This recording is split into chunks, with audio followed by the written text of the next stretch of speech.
Hello friends, कैसे हैं आप लोग। हाँ जी बेटे, आई होप आप सब लोग अच्छे होंगे और अपने एग्ज़ाम्स की तैयारी में पूर्ण रूप से व्यस्त होंगे और होना भी चाहिए बेटे, क्योंकि ये आखिरी के जो 2 महीने हैं इसमें तो आपका पढ़ाई में डेडिकेशन 110% होना चाहिए। आपको अपने लेवल से ऊपर उठ के मेहनत करनी चाहिए। आखिरी के 2 महीने में जो बाजी मार गया वो मार गया।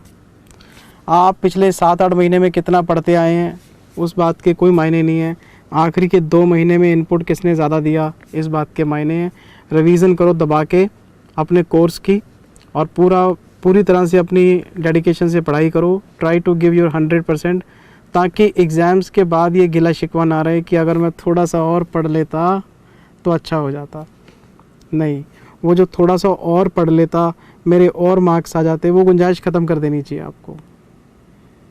ये 2 महीने ही हैं बेटे जो डिसाइड करेंगे कि आप फाइनल में जाएंगे कि नहीं जाएंगे। तो पूरी मेहनत करो और अपने पेरेंट्स को और टीचर्स को प्राउड फील कराओ आप। फिर बच्चे कुछ सोच रहे हैं, अरे सर हमारी छोड़ो, आप बताओ आपके क्या हाल है। मैं बेटे पिछले 5-6 महीने मेरे लिए बहुत टफ रहे हैं।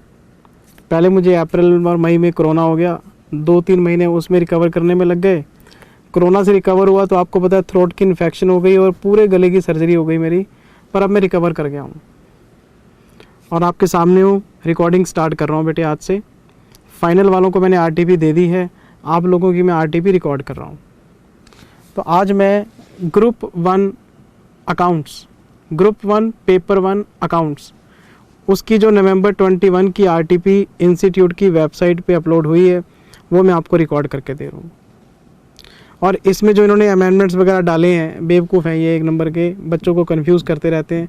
जिन बच्चों के पास पुराने स्टडी मटेरियल का एडिशन है, जिन बच्चों के पास पुराना स्टडी मटेरियल है, अमेंडमेंट्स कुछ नहीं है, ये पुराने अमेंडमेंट्स लिखे हुए हैं। मैं ये भी डिस्कस कर दूंगा, सारे जो लिखे हुए हैं आपकी नॉलेज में है, ये सारे, कुछ नया नहीं है इसके अंदर। तो मैं पहले आरटीपी डिस्कस करके दूंगा आपको और फिर मैं आपको एमटीपी दूंगा, मॉक टेस्ट पेपर। जब ये ग्रुप 1 का काम निपट जाएगा फिर ग्रुप 2 पे आऊँगा मैं, फिर एडवांस अकाउंट्स के स्टूडेंट्स को प्रोवाइड कराऊँगा। तो पहले मैं आरटीपी अकाउंट्स के सब्जेक्ट के लिए रिकॉर्ड कर रहा हूँ, फिर मैं आरटीपी एडवांस अकाउंट्स के लिए रिकॉर्ड करूँगा, फिर मैं एमटीपी अकाउंट्स के लिए रिकॉर्ड करूँगा, फिर मैं एमटीपी एडवांस अकाउंट्स के लिए रिकॉर्ड करूँगा। और इस बार से हमने पॉलिसी ये चेंज की है कि मैं आपको यूट्यूब के ऊपर ये वीडियो अपलोड करके लिंक डाल दूँगा टेलीग्राम पे, आप सीधा अपने मोबाइल पे देख लेना। स्पीड वगैरह आप एडजस्ट कर सकते हैं, रेजोल्यूशन आप एडजस्ट कर सकते हैं। यूट्यूब आपको मेरे से बढ़िया चलानी आती है, मेरे को तो यूट्यूब आता ही नहीं, इसलिए मैंने यूट्यूब पे कभी काम भी नहीं किया जी। तो मैं आज की वीडियो में बेटे आपको रिकॉर्डिंग स्टार्ट करके दे रहा हूँ आरटीपी की। और सारे बच्चों को पता है एमटीपी में 6 क्वेश्चन होते हैं, मॉक टेस्ट पेपर में 6 क्वेश्चन होते हैं, आरटीपी में टोटल 20 क्वेश्चन होते हैं। और जो आपकी आरटीपी है ये सारे सिलेबस को टच कर जाती है, हर चैप्टर में से 1-1 क्वेश्चन होता है। तो टोटल 20 क्वेश्चन हमने आरटीपी के कवर करने हैं। और मैं इसमें शुरू करूँगा डिसेंडिंग ऑर्डर में, 20, 19, 18, 17, 16, 15, 14, 13, 12, 11, वापसी, मतलब मैं क्वेश्चन नंबर 20 पे आता हूँ पहले। अच्छा जिंदल सर, आप डाउट्स लेना कब से स्टार्ट करोगे? मैंने टेलीग्राम पे मैसेज डाल दिया था बेटे, मैं उसके बाद क्वेरीज लेना स्टार्ट कर दूंगा आपकी, ठीक है ना? टेंशन वाली कोई बात नहीं है।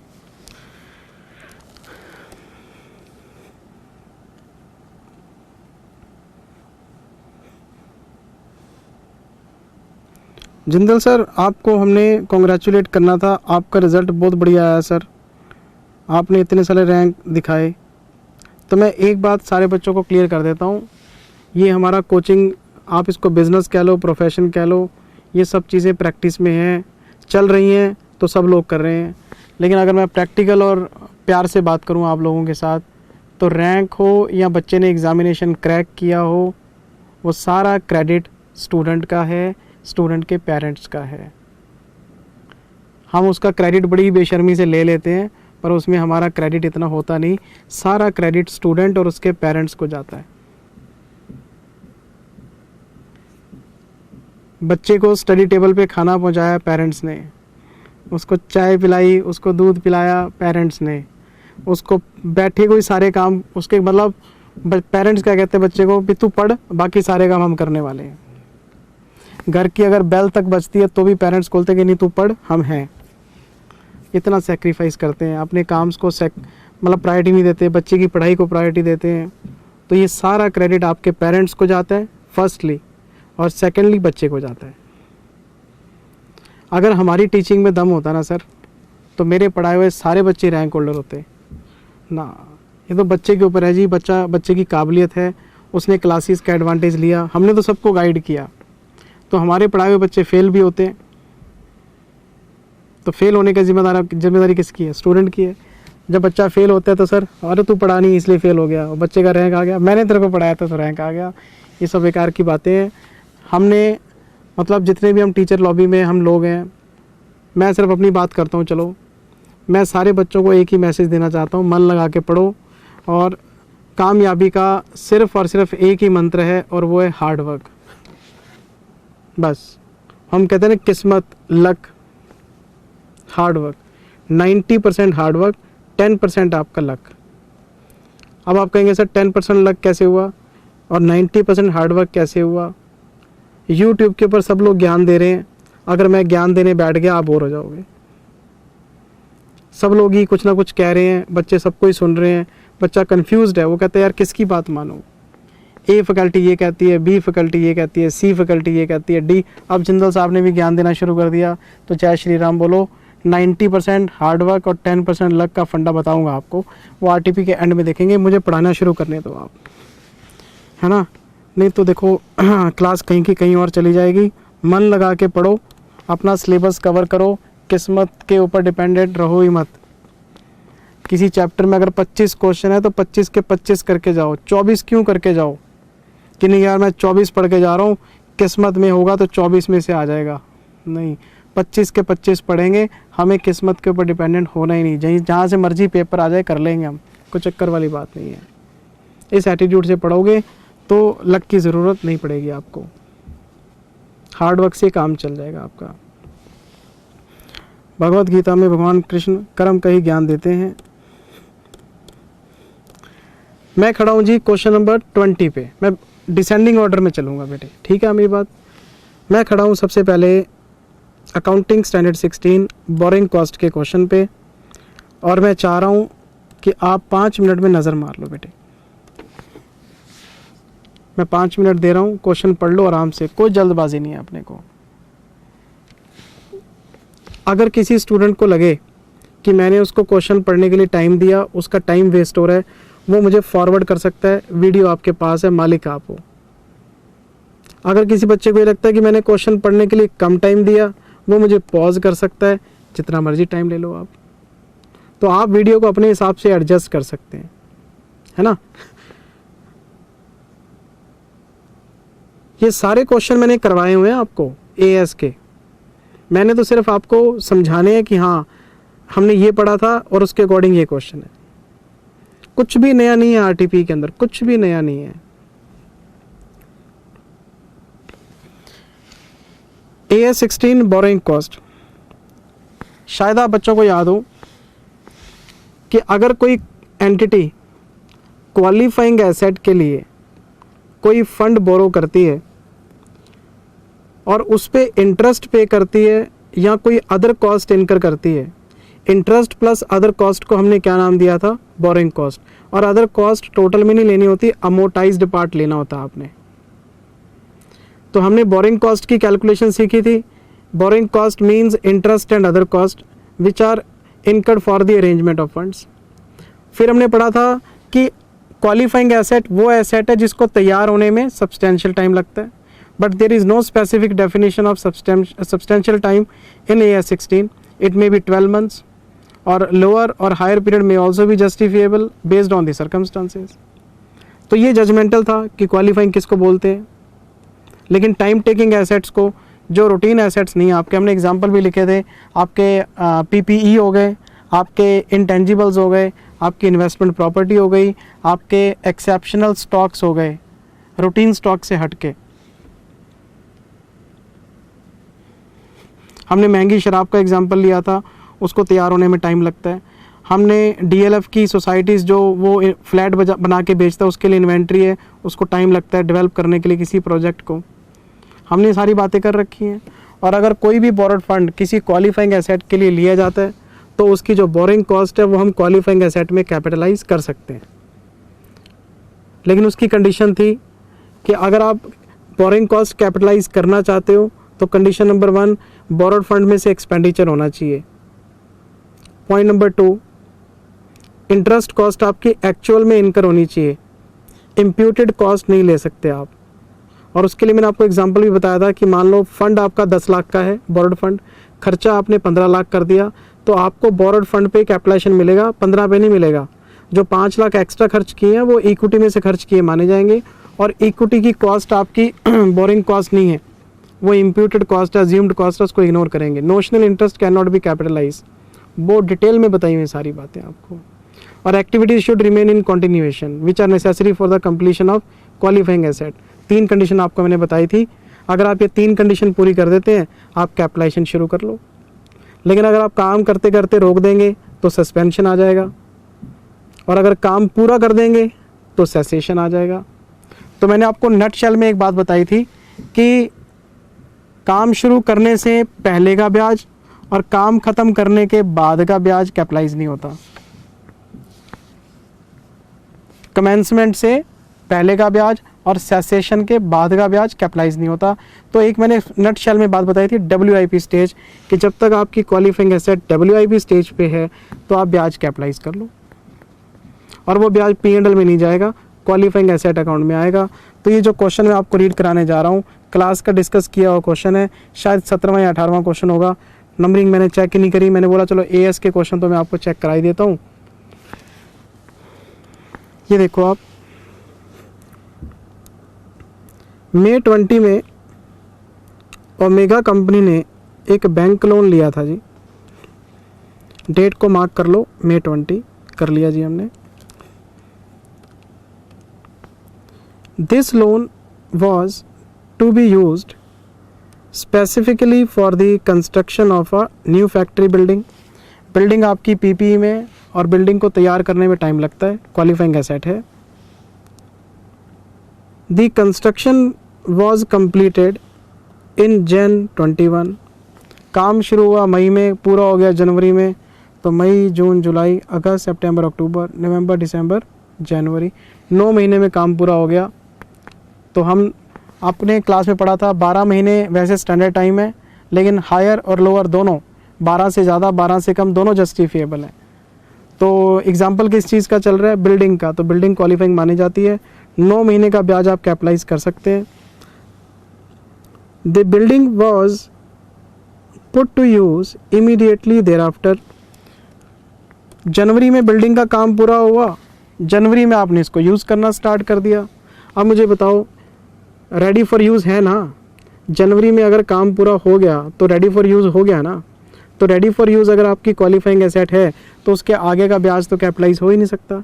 तो 9 महीने का ब्याज आप कैपिटलाइज कर लो।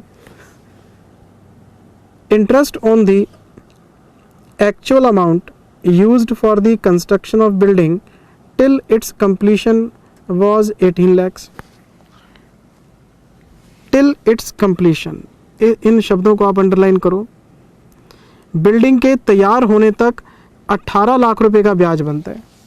Where as the total interest payable to the bank on the loan for the period till 31 March is 25 lakhs। Total ब्याज बनता है 25 लाख रुपए पूरे साल का, 31 मार्च तक का। काम कब पूरा हो गया? जनवरी में। और ब्याज कब तक का बता रहे हैं? 31 मार्च तक का। तो फरवरी, फरवरी और मार्च 2 महीने का ब्याज कैपिटलाइज ही नहीं हो सकता। इसका मतलब ये हुआ 25 में से 18 कैपिटलाइज कर सकते हैं, 7 P&L में जाएंगे। और इसमें आपको पेपर में क्या लिख के आना पड़ेगा? सेसेशन का क्लॉज लिख के आना पड़ेगा। आपको मैंने प्रेजेंटेशन समझाया हुआ है। फर्स्ट पैराग्राफ में AS का प्रोविज़न लिखो, सेकंड पैराग्राफ में सिचुएशन लिखो, और थर्ड पैराग्राफ में आप आंसर लिखो। ये डिट्टो क्वेश्चन मैंने क्लास में कराया हुआ है। ये CA फाइनल 2007 के पेपर में आया हुआ है, ओल्ड कोर्स में। तो इसमें आपको क्या, मैंने आपको नोटिंग कराई थी, first paragraph as per the provisions of AS 16 no interest can be capitalised after the cessation of this. आपने सेसेशन को एक्सप्लेन करना है। फिर आप लिखोगे in the given question the asset was ready for use in Jan 21 but interest has been paid till 31 March 21। और conclusion में लिखोगे company can capitalise 18 lakh rupees which was incurred up to the date of completion of asset. The remaining 7 lakh should be written off in profit and loss account. Simple सा answer है sir इसका। तो 25 लाख के 2 टुकड़े करने हैं। अब देखो क्वेश्चन क्या कह रहा है आपसे।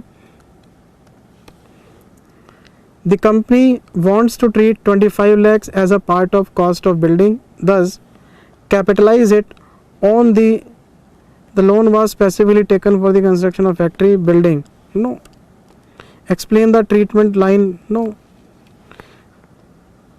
No capitalization, no capitalization after cessation। मैं इसका आंसर आपको नहीं लिखवा रहा क्योंकि आपकी कॉपी में ऑलरेडी डिट्टो क्वेश्चन का आंसर लिखा हुआ है। प्रेजेंटेशन सारे बच्चों को पता है, मैंने तो सिर्फ डर निकालना है कि आरटीपी में कुछ भी नया नहीं है, सब कुछ पढ़ा हुआ है हमने क्लास में। हमारी कवरेज पहले ही अप टू द मार्क है। बस सिंपल सा क्वेश्चन था। सेसेशन का बाद का ब्याज कैपिटलाइज नहीं हो सकता। अच्छा जी,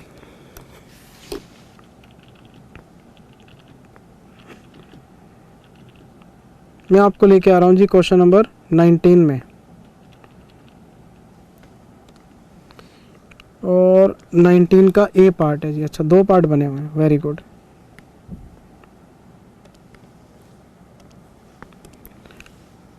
हमारे पास है जी accounting standard 12, accounting for government grants, 19th question का ए पार्ट। किसी भी स्टूडेंट को क्वेश्चन पढ़ने के लिए टाइम चाहिए, आप वीडियो को पॉज कर सकते हैं, क्वेश्चन पढ़ सकते हैं। मैं शुरू कर लेता हूँ, है ना। मैंने वीडियो के डिस्क्रिप्शन में आरटीपी का लिंक डाल दिया है, आपको इंस्टीट्यूट की साइट से डाउनलोड करने की ज़रूरत नहीं, इस वीडियो के नीचे ही डिस्क्रिप्शन में डाला हुआ है, वहीं से डाउनलोड कर लो चाहे। D limited acquired a machine on 1/4/17 for ₹20 lakhs। 1/4/17 को 20 लाख की मशीन खरीद के लाए हैं। ठीक है जी जनाब। The useful life is 5 years। The company had applied on 1/4/17 for a subsidy to the tune of 80% of the cost। 20 lakh का 80% बनता है 16 लाख, और अभी अप्लाई किया इन्होंने। सब्सिडी आपकी ग्रांट नहीं हुई, सरकार को हमने सब्सिडी के लिए अप्लाई किया है, और जब तक ये ग्रांट नहीं होती तब तक आप इसको रिसीवेबल नहीं मान सकते, अभी तो अप्लाई किया है। अच्छा, फिर आगे देखते हैं। The sanction letter for subsidy was received in November 20। 17 18 निकल गया, 18 19 निकल गया, 19 20 निकल गया। इसका मतलब ये हुआ अगर 20 लाख रुपए है, मैं 5 साल के हिसाब से डेप्रिशिएट करूं, क्योंकि यूजफुल लाइफ 5 साल है, तो 1 साल का डेप्रिसिएशन बनता है 4 लाख और 3 साल का बनता है 12 लाख। तो डेप्रिसिएशन फॉर 3 years 12 लाख बनता है। मेरे पास अब WDV कितनी बची हुई है? 8 लाख। कौन सी डेट को? 1, 4 और 20 को। और नवंबर 20 में मेरे पास लेटर आ गया सब्सिडी का। बहुत बढ़िया बात है जी। आगे क्वेश्चन क्या कहते हैं? The company's fixed asset account for the financial year 2021 shows a credit balance as under. तो क्रेडिट बैलेंस तो आएगा ही। क्रेडिट बैलेंस क्यों आएगा? 16 लाख की ग्रांट मिल गई आपको, तो आपका जो FA अकाउंट है वो नेगेटिव चला गया 8 लाख। 20 लाख की आपने एसेट खरीदी, 12 लाख का आपने डेप्रिसिएशन लगा दिया।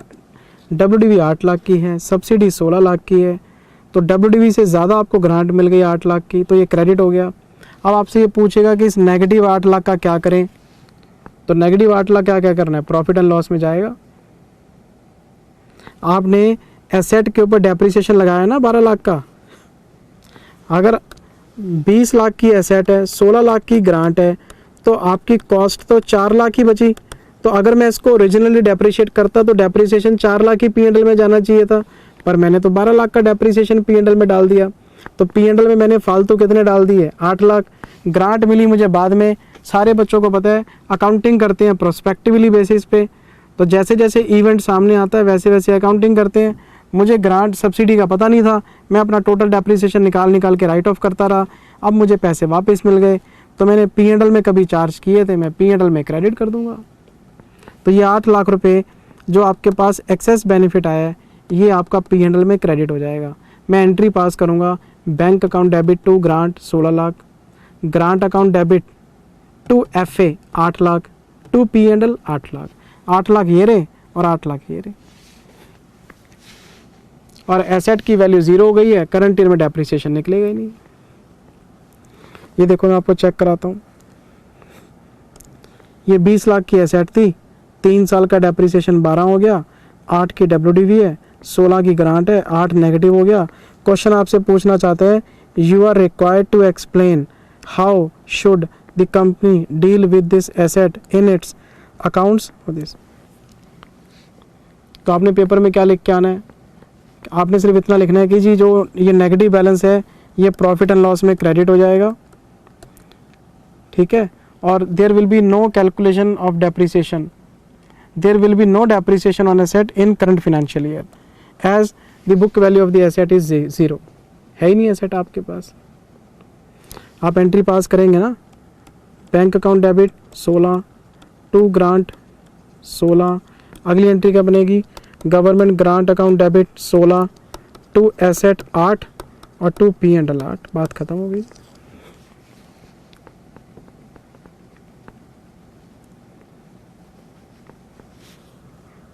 चिंता सर इसका आंसर दिखाना ज़रा, लो आंसर भी देख लो आप, तसल्ली होनी चाहिए आपकी।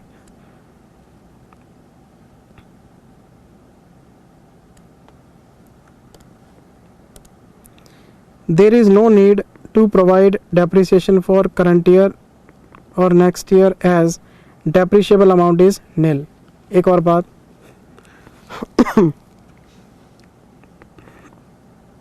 8 lakh rupees transfer to P&L now would be partial recovery of the cost। recovery कैसे बोल रहे हैं, since already the cost of asset to the tune of 12 lakh had been debited to P&L in earlier years by way of depreciation charge. Depreciation हमने already debit कर दिया था, अब वो पैसे वापस मिल रहे हैं तो P&L में क्रेडिट हो जाएंगे। सिंपल सा क्वेश्चन है।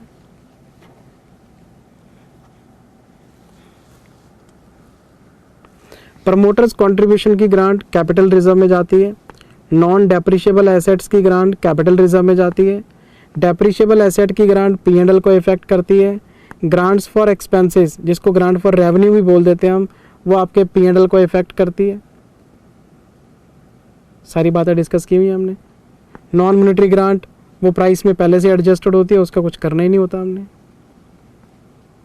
और अगर कोई एसेट आपको फ्री में मिल जाए तो उसको नॉमिनल वैल्यू पे डिस्क्लोज करना होता है हमने। सारे कॉन्सेप्ट डिस्कस किए हुए हमने क्लास के अंदर। सही है जी, सही है सर। अच्छा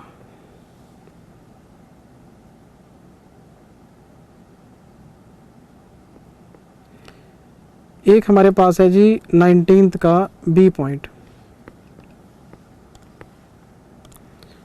हम 19वें क्वेश्चन के B पॉइंट पे खड़े हैं, आप इस पे नज़र मार लो बेटे फटाफट से।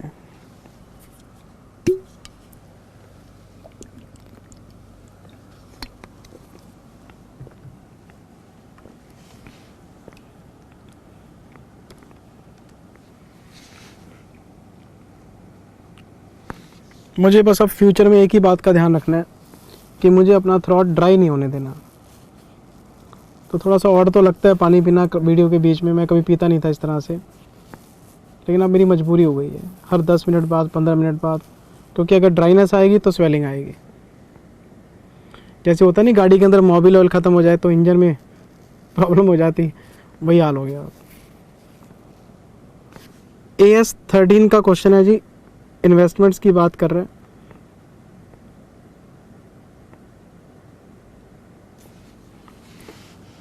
वैसे सेकंड ग्रुप में एडवांस अकाउंट्स में आप एक चैप्टर पढ़ेंगे final accounts of banking company. जो बच्चे बोथ ग्रुप की तैयारी कर रहे हैं वो पढ़ भी रहे होंगे और उन्हें बैंकिंग कंपनी की इन्वेस्टमेंट अकाउंटिंग आती है। वो अपने इन्वेस्टमेंट्स को 3 कैटेगरीज में रखते हैं, held to maturity, available for sale और हेल्ड फॉर ट्रेडिंग।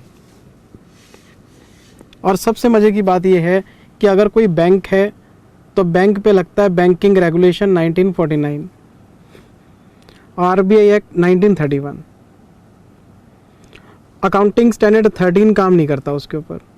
जो बैंकिंग रेगुलेशन में इन्वेस्टमेंट्स का क्लासिफिकेशन बताया गया, बैंकिंग रेगुलेशन में जो इन्वेस्टमेंट्स की अकाउंटिंग का तरीका बताया गया, RBI time to time notification के थ्रू इन्वेस्टमेंट्स के बारे में बताता रहता है कि आप इतना लॉन्ग टर्म होल्ड कर सकते हैं, इतना शॉर्ट टर्म होल्ड कर सकते हैं, वो सब आरबीआई के हिसाब से चलता है, banking regulation plus RBI.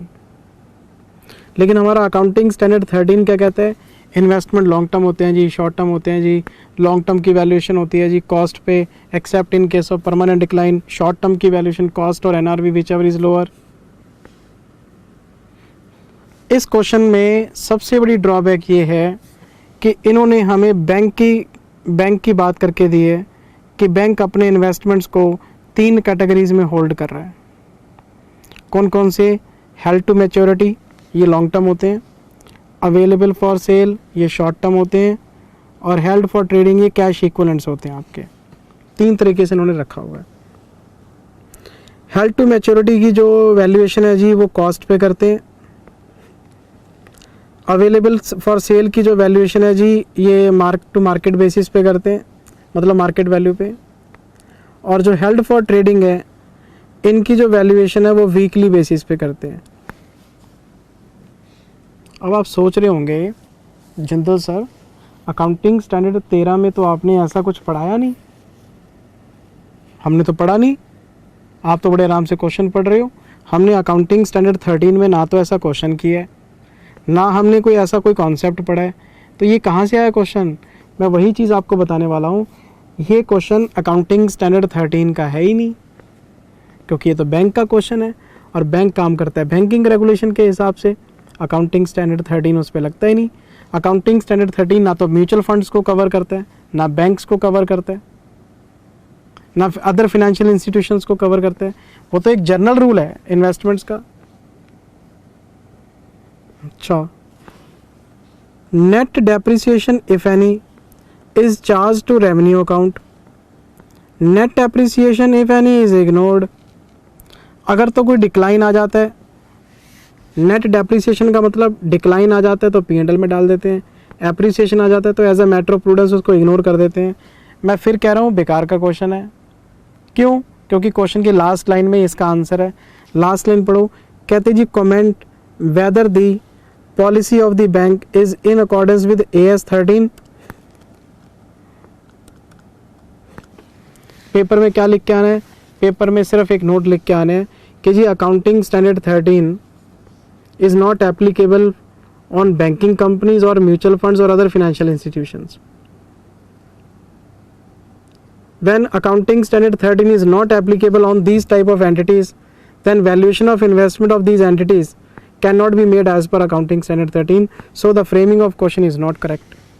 Question सही नहीं है, क्योंकि अकाउंटिंग स्टैंडर्ड तेरा लगता ही नहीं जब लगता नहीं तो हमने पढ़ा नहीं, फालतू की बात कर रहे हैं इसके अंदर।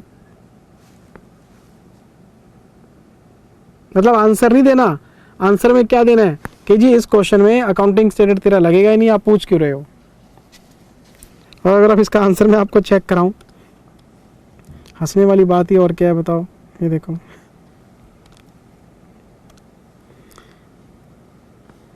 The accounting standard 13 is not applicable to the bank, insurance company और म्यूचुअल फंड्स।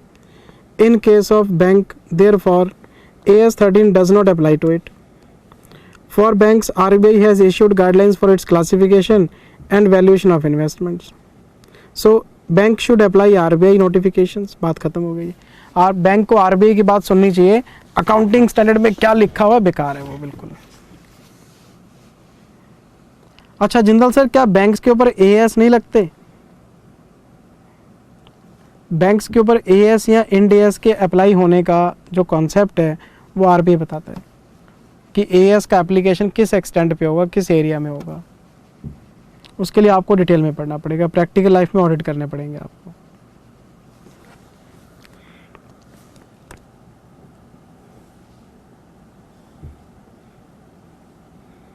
अच्छा जी सर, ये तो बोरिंग कॉस्ट का सिंपल क्वेश्चन था, ये इन्वेस्टमेंट का बेकार क्वेश्चन था, ग्रांट का सिंपल क्वेश्चन था। लो जी, मैं आ गया क्वेश्चन नंबर 18 में। ये किस पे है? AS 11 पे है जी। फटाफट से नज़र मारो बेटे, फटाफट से आप नज़र मारो बेटे, बहुत आसान काम है जी, कुछ है ही नहीं बेटे।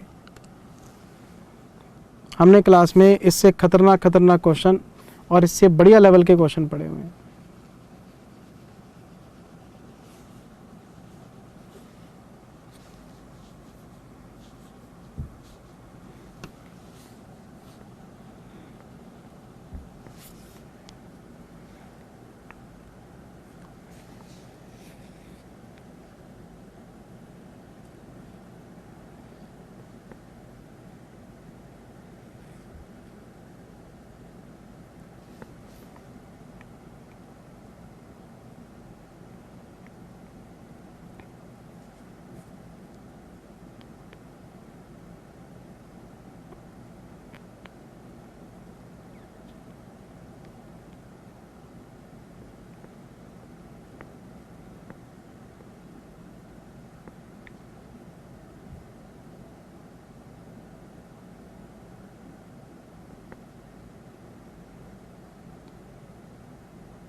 क्वेश्चन पढ़ा बेटे आपने?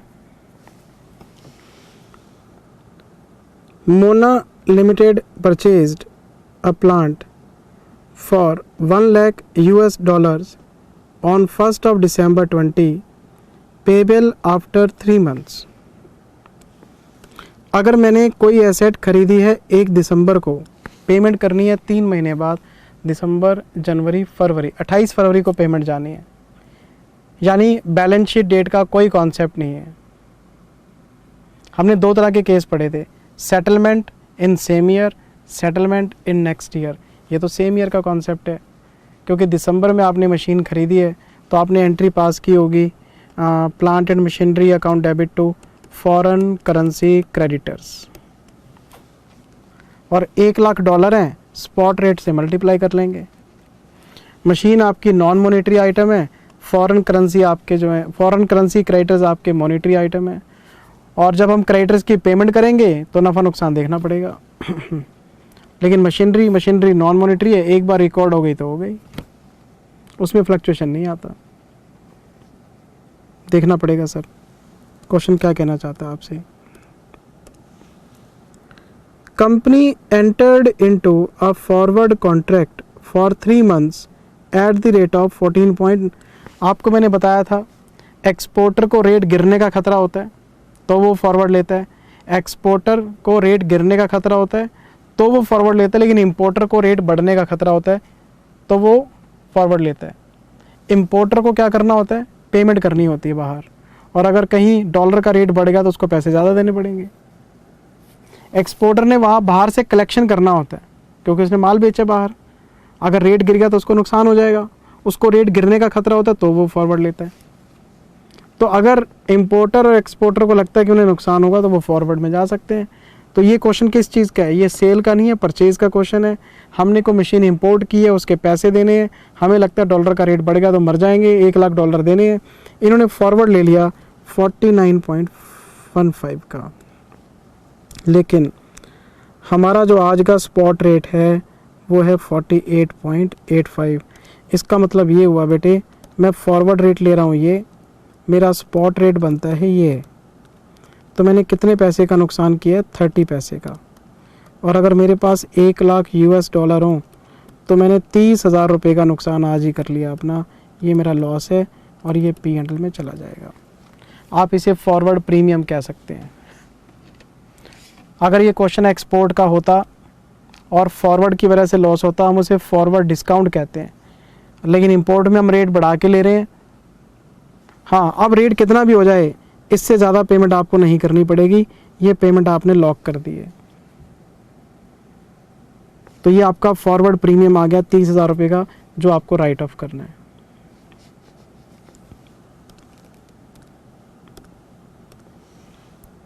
How will you recognise the profit और loss on forward contract in the books of Mona limited for the profit and loss में जाना है जी। हमने तो क्लास में एंट्रियां तक सीखी हुई हैं, इसने एंट्रियां तो मांगी नहीं आपसे। कहता नफ़ा नुकसान कितना आएगा बताना ज़रा, बच्चों वाला कैलकुलेशन है, बताओ। ये कोई क्वेश्चन पूछा है इन्होंने? अगर आपसे एंट्रीज मांगते, कोई बैलेंस शीट, मैंने आपको फॉरवर्ड के एंट्रीज भी कराई हुई हैं और साथ में बैलेंस शीट वाला कॉन्सेप्ट भी कराया हुआ है कि आपके पास अगर फॉरवर्ड कॉन्ट्रैक्ट हो तो बैलेंस शीट डेट को वैल्यूएशन कैसे होती है फॉरवर्ड कॉन्ट्रैक्ट की, हमने तो यहाँ तक पढ़ा हुआ है। ये देखो आप,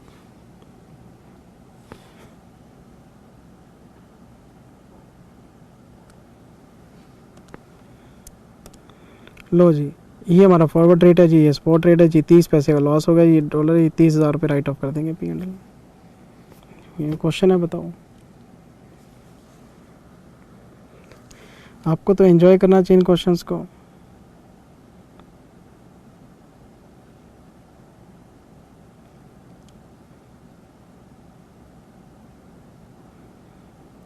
चले बेटे आगे, 20वां हो गया, 19वां हो गया, 18वां हो गया। लो जी, मैं आ गया question number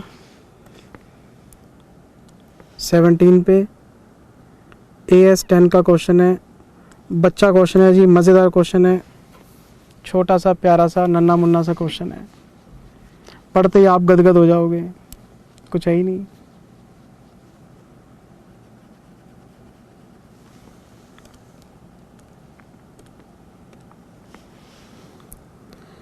A property costing rupees 10 lakhs is bought on 1st April 20। एक प्रॉपर्टी खरीदी है, PPE खरीदी है इन्होंने, बहुत बढ़िया, 10 लाख रुपए की, और 1/4/2020 को। It's estimated total physical life is 50 years, 50 साल की लाइफ है।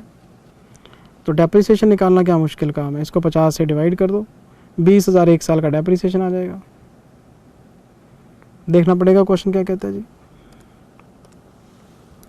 However, the company considers it likely that it will sell the property after 25 years। Company कहती है हमने 50 साल यूज़ नहीं करना, हम तो 25 साल के बाद ही निकाल देंगे। तो कोई बात नहीं, अगर 25वें साल के एंड में निकालना है तो 25 साल की लाइफ निकल चुकी, 25 साल की लाइफ बची होगी, तो साल्वेज वैल्यू माइनस कर लेंगे हम। भाई 25 साल तक आपने यूज़ करना है, उसका हम डेप्रिसिएशन निकाल लेंगे, और 25 साल निकलने के बाद आपने बेचना है, तो जो बाकी बची हुई लाइफ है उसकी साल्वेज वैल्यू माइनस कर लेंगे हम डेप्रिसिएशन तो उतने माइनस कर उतने ही P&L में चार्ज करते हैं ना जितना हम यूज़ करते हैं। जिंदल सर बाउंसर गया, कुछ समझ नहीं आया सर, बाउंसर जा रहा है, 5 मिनट दे दो बस, 5 मिनट मांग रहा हूँ, ज़्यादा नहीं। The estimated residual value in 25 years time based on current year price is 10 lakh rupees. लो कर लो बात, मुझे बताओ अगर SLM बेसिस पे डेप्रिसिएशन निकालना हो तो फॉर्मूला क्या होता है आपका, original cost minus salvage value upon n। अगर मुझे SLM के हिसाब से डेप्रिसिएशन निकालना हो तो मेरी ओरिजिनल कॉस्ट है 10 लाख, मेरी साल्वेज वैल्यू भी है 10 लाख, मैं डिवाइड करूँगा 25 से क्योंकि मुझे 25 साल बाद बेचना है, तो 0 को डिवाइड करूँगा 25 से, 0। 10 लाख की प्रॉपर्टी खरीदी है, 25 साल बाद भी 10 लाख ही मिल जाएंगे, तो साल्वेज भी कॉस्ट के बराबर है, तो मेरा कुछ खर्चा है ही नहीं, मैं डेप्रिसिएशन 0 चार्ज करूँगा। लेकिन अगर साल्वेज वैल्यू 9 लाख है, मैंने खर्च किए हैं 10 लाख, माइनस करूँगा 9 लाख, डिवाइड करूँगा 25 ईयर से, तो 4,000 रुपये का डेप्रिसिएशन पर एनम आ जाएगा। हंस रहे हो, बताओ कि जिंदा सर क्या पढ़ा रहे हो आप। अब आपके RTP में ऐसे क्वेश्चन है, मैं क्या करूं बताओ। और क्वेश्चन कह रहा है compute the amount of depreciation. Jindal sir ये तो फाउंडेशन के क्वेश्चन से भी लो हैं, जो हमने फाउंडेशन लेवल पे पढ़े सर, ये तो उससे भी लो क्वेश्चन है जो इंटर लेवल पे दे रहे हैं। मैं क्या करूं, मुझे बताओ ना, छोड़ दूं? आरटीपी तो डिस्कस करनी है ना मुझे। अच्छा जी सर, मैं आपको लेके आ रहा हूँ क्वेश्चन नंबर 16 पे आ जाओ बेटे।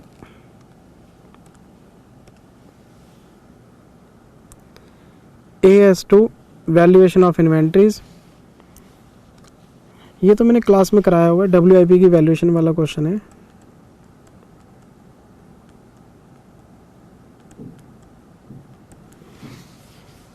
WIP की वैल्यूएशन वाला क्वेश्चन है।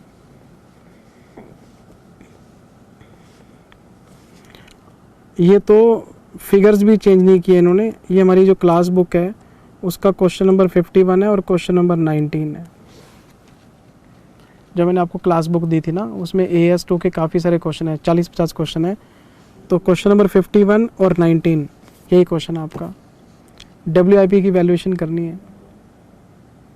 WIP गुड्स में शायद आपको याद हो एक पॉइंट एक्स्ट्रा होता है, क्या कि उनको कंप्लीट करने में कुछ मैन्युफैक्चरिंग कॉस्ट भी लगती है। आम तौर पे जब हम NRV निकालते हैं तो हम सेलिंग प्राइस में से माइनस करते हैं expected cost to sell the product, हम ये निकालते हैं हमेशा, selling price minus expected cost to sell the product, ये निकालते हैं। लेकिन जो WIP होता है उसमें एक चीज़ और माइनस करनी पड़ती है आपको, एक्सपेक्टेड मैन्युफैक्चरिंग कॉस्ट, क्योंकि WIP में कुछ पैसा मैन्युफैक्चरिंग कॉस्ट का भी लगना होता है। तो ये मुझे मिलेगा सेलिंग प्राइस, उसमें से एक तो सेलिंग एक्सपेंसेस और एडमिनिस्ट्रेशन ओवरहेड माइनस करने पड़ेंगे और एक मैन्युफैक्चरिंग कॉस्ट माइनस करनी पड़ती है हमें।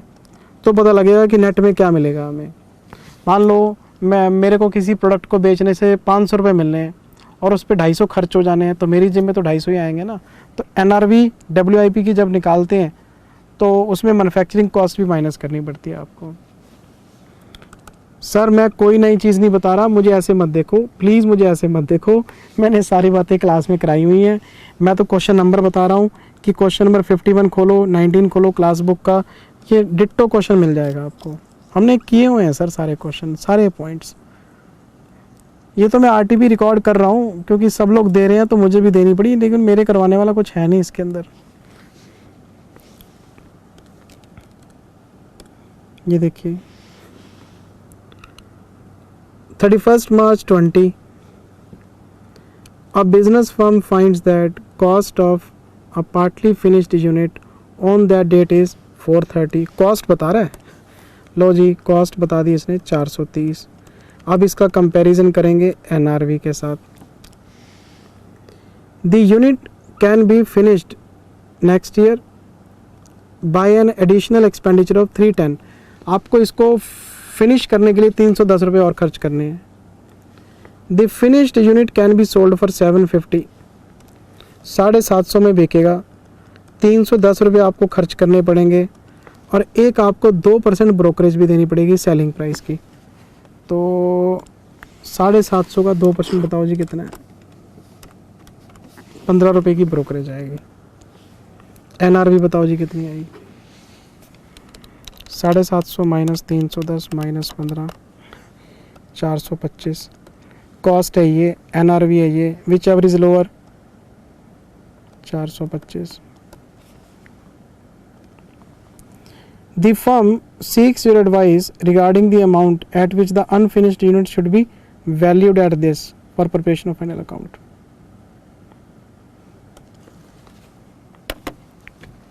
$425 पे वैल्यू होगा जी।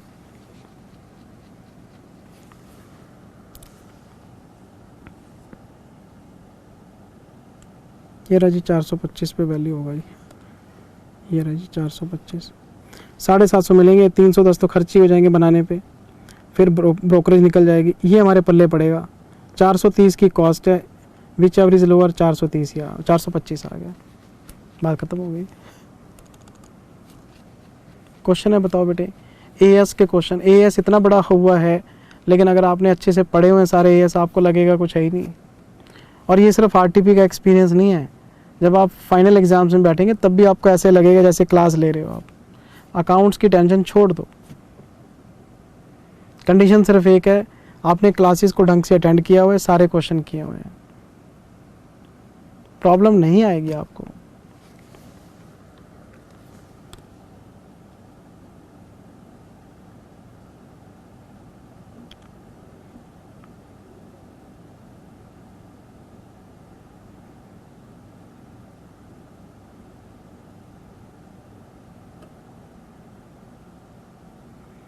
अच्छा जी बेटे, 20वां हो गया, फिर हमारा 19वां हो गया, 18वां हो गया, 17वां हो गया, 16वां हो गया। ये जो 15वां क्वेश्चन है ये लर्न करना है बेटे आपने, थ्योरेटिकल है। मेज़रमेंट के आपको मेज़रमेंट रूल पूछ रहा है कि आप बताओ मेज़रमेंट किस किस बेसिस पे करते हैं। तो हिस्टोरिकल कॉस्ट पे बेस पे करते हैं हम, प्रेजेंट वैल्यू बेसिस पे करते हैं, करंट कॉस्ट। ये लर्न कर लेना बेटे आप, पढ़ने वाला क्वेश्चन है आपके। लो जी, फिर मैं आ गया सिंगल एंट्री पे, और आप यकीन माने ना तो अमाउंट चेंज हुए, ना आइटम चेंज हुए, ना आइटम्स की सीक्वेंस चेंज हुई। Cut, copy, paste. मैं एक लिस्ट बना रखी है, मैं देख के बताता हूँ। सिंगल एंट्री का हमारी बुक का क्वेश्चन नंबर 9 देख लेना। मैंने क्लास में क्वेश्चन नंबर 8 करा रखा है। 8 और 9 दोनों डिट्टो थे। 9th मैंने होमवर्क में दिया था, क्योंकि सिमिलर क्वेश्चन 8 मैंने क्लास में कराया था, फिगर्स का अंतर था।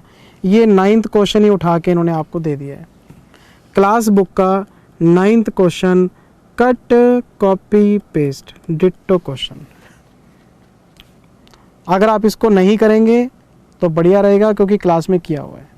अगर आपने होमवर्क किया है तो फिर आपको पढ़ने की ज़रूरत नहीं है, टाइम बच गया आपका। इसी तरह से जब मैं ऊपर गया तो 13th क्वेश्चन मिला ब्रांच का, क्वेश्चन नंबर 5 क्लास बुक का।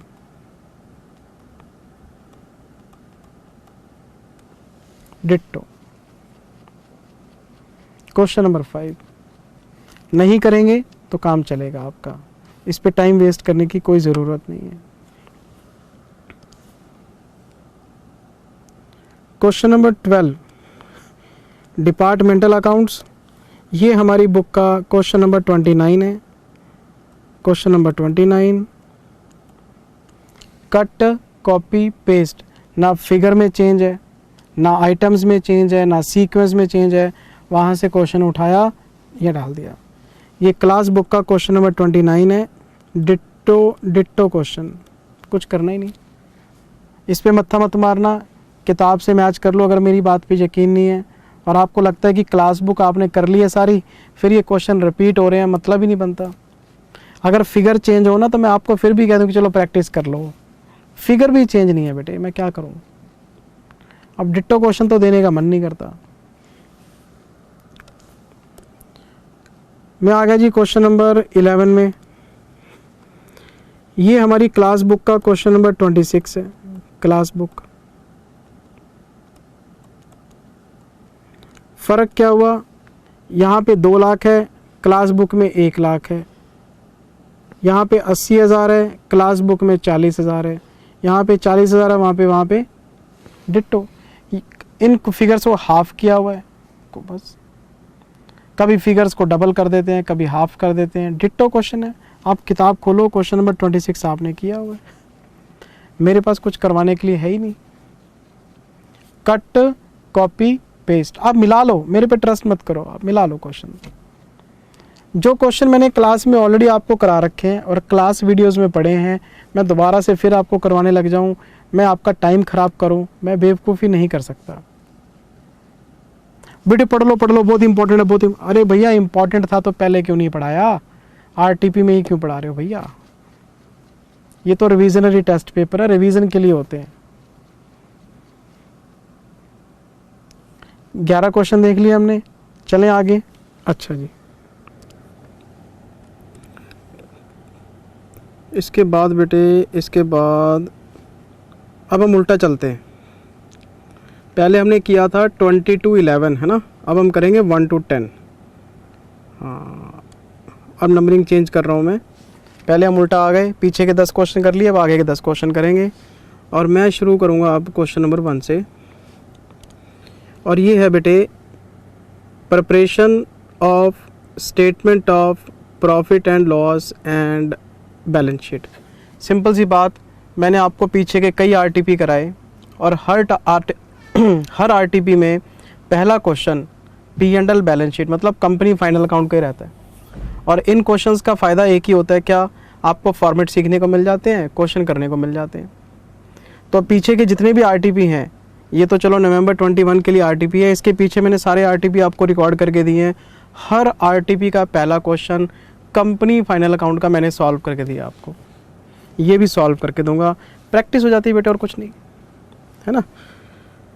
मतलब अगर मैं ये क्वेश्चन क्लास में कर देता हूँ, आपका डर निकल जाएगा। अरे ट्रायल बैलेंस ही तो है, फाइनल अकाउंट्स ही तो बनाने हैं, कुछ खास बात थोड़ा ना है। लो,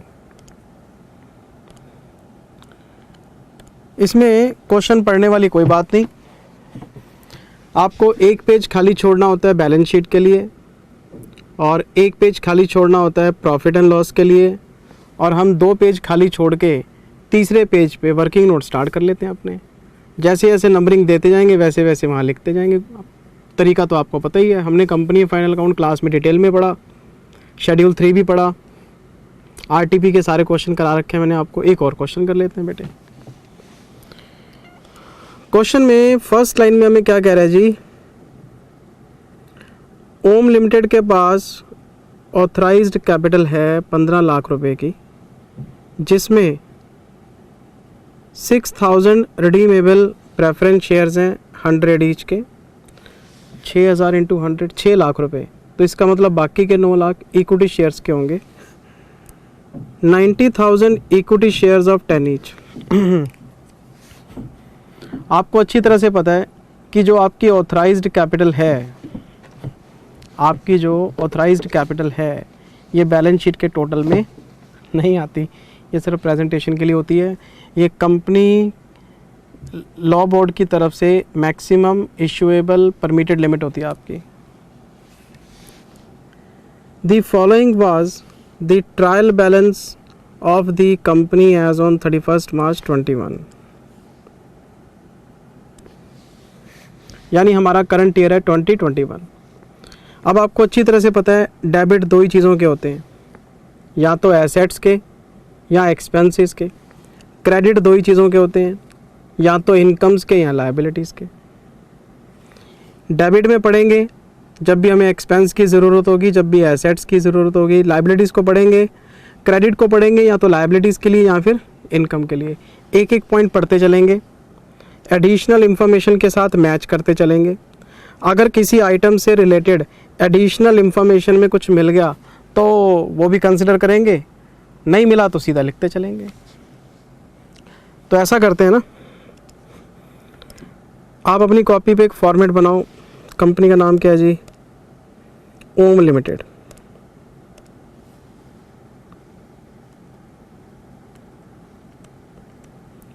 बैलेंस शीट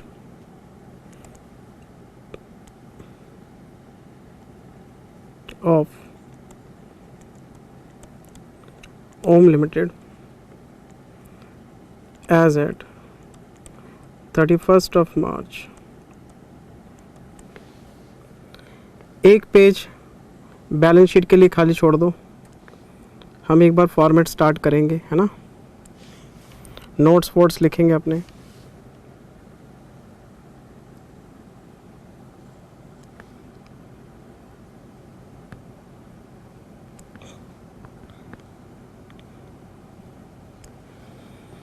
ये हमारे नोट्स के लिए है, ये हमारे रुपीस के लिए है।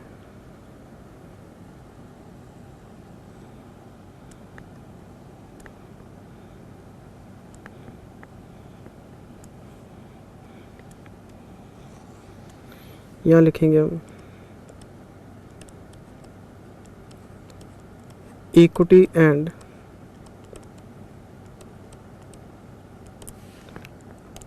लायबिलिटीज़, हेडिंग में लिखेंगे equity.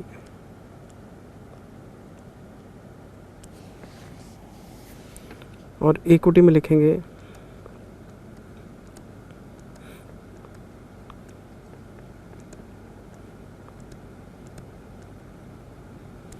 Share holders funds.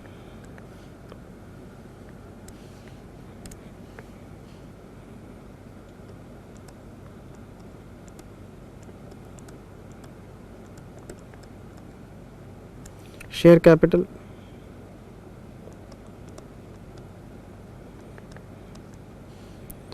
Reserve and surpluses,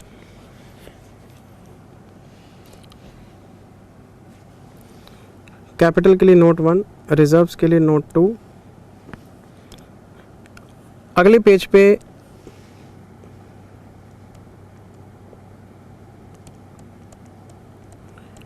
profit and loss statement,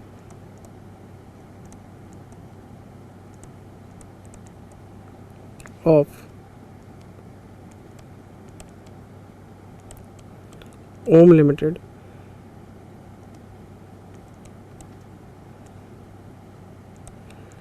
for the year ending 31st of March 2021.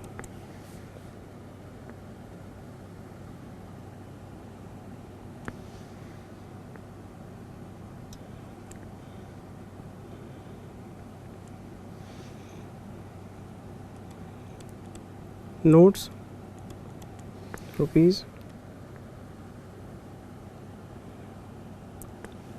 यहाँ लिखेंगे जी रेवेन्यूज़,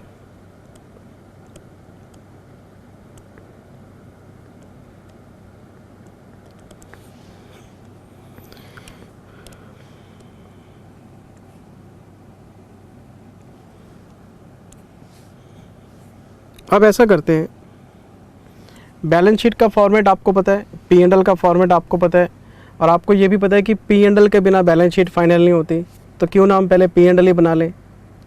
डेबिट में सारे एक्सपेंसेस मिल जाएंगे आपको, क्रेडिट में सारे इनकम्स मिल जाएंगे आपको, तो पहले हम रेवेन्यूज़ को ही कंप्लीट कर लेते हैं। तो मेरे हिसाब से आपको इस ट्रायल बैलेंस में क्रेडिट साइड में रेवेन्यूज़ को ढूंढना चाहिए। पहला क्रेडिट है, ये तो ट्रेड पेबल्स हैं, ये पीएससी है, ये ईएससी है, ये डिबेंचर्स हैं, नॉन करंट लायबिलिटी है, ये अदर इनकम है, डिविडेंड रिसिव्ड है, ये पी एंड एल का ओपनिंग बैलेंस है, ये तो रिजर्व एंड सरप्लस में जाएगा।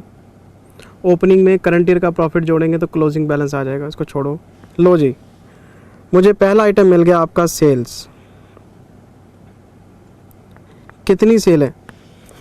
20,11,050 रुपये। और ये 4.5 लाख क्या है? ये बैंक ओवरड्राफ्ट है, ये शॉर्ट टर्म बोरिंग्स में चला जाएगा। मुझे तो क्रेडिट साइड में एक ही आइटम रेवेन्यूज़ में नज़र आ रहा है, सेल्स, और ज़्यादा से ज़्यादा अदर इनकम। और अदर इनकम में क्या है? 12,750। 2 रेवेन्यूज़ मुझे मिल गए हैं, और मुझे एक बार एडिशनल चेक करने दो कि क्या सेल या अदर इनकम इन दोनों से रिलेटेड कोई पॉइंट तो नहीं है। क्लोजिंग स्टॉक है जी, परचेज है जी, सैलरीज है जी, बीआर है जी, बीआर है जी, डेप्रिसिएशन है, इंटरेस्ट ऑन डिवेंचर है, टेक्निकल नो, ट्रेड रिसीवेबल है, कुछ भी नहीं है। अच्छा, तो कोई चक्कर ही नहीं है। 20,11 लो जी,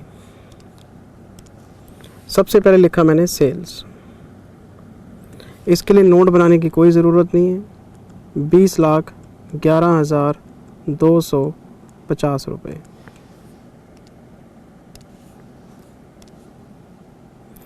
नहीं, 20,11,050 रुपये।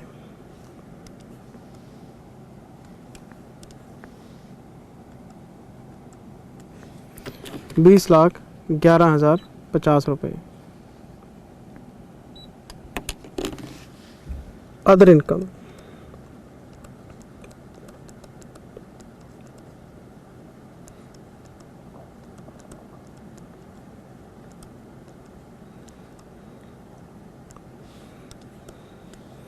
डिविडेंड्स,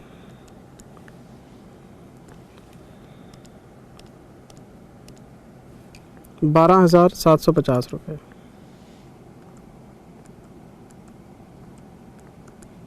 हमने इसका लगाया जी टोटल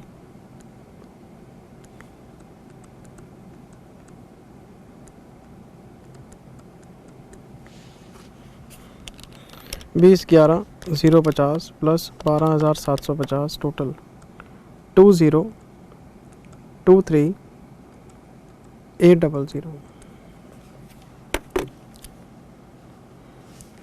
फिर हम एक हेडिंग बनाएंगे जी एक्सपेंसेस के नाम से।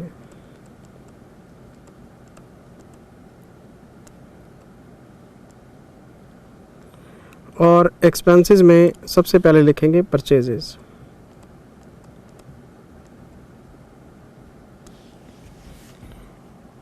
और मुझे इसके लिए लिखना पड़ेगा वर्किंग नोट नंबर 1। क्यों, दिखाता हूँ। पहले तो मैंने परचेज को ढूंढा, परचेज मिलेगी मुझे एक्सपेंसेस में डेबिट साइड में, ये रही परचेज 14,71,500 रुपये, ठीक है जी। और एडिशनल इंफॉर्मेशन में लिखा हुआ है साफ साफ, परचेजेस में 15,000 रुपये के गुड्स इंक्लूड हैं जो कि इन्होंने डिस्ट्रीब्यूट किए हैं कस्टमर्स को। तो कस्टमर्स को गुड्स डिस्ट्रीब्यूट करने का मतलब सैंपल बांटना, सैंपल बांटने का मतलब सेलिंग एंड प्रमोशन एक्सपेंसेस।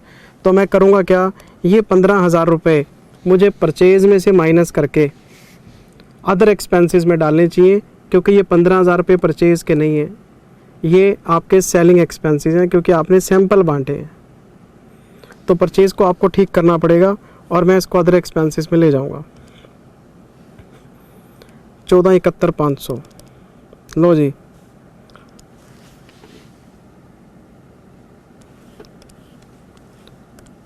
यहाँ लिखेंगे नोट्स में, फर्स्ट नोट है जी परचेजेस के नाम से।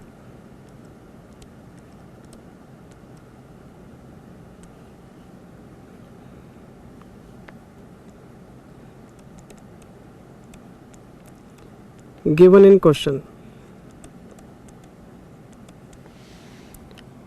14,71,500 रुपये,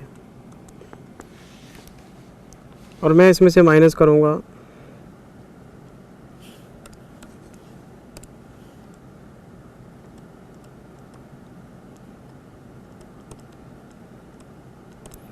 goods distributed to customers.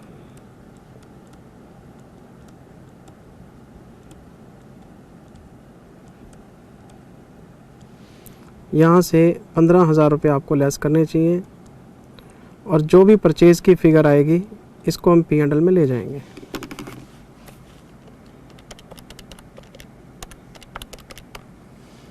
One 4,56,500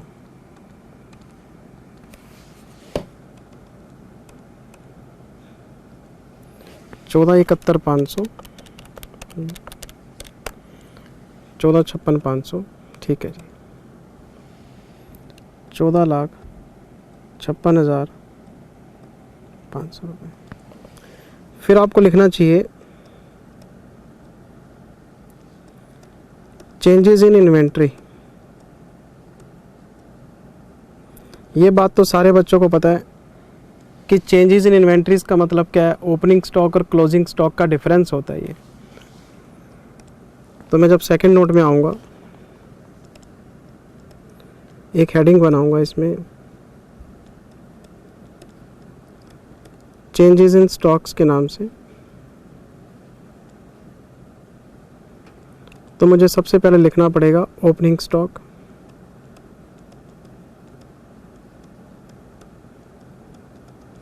और मैं इसमें से माइनस करूँगा क्लोजिंग स्टॉक।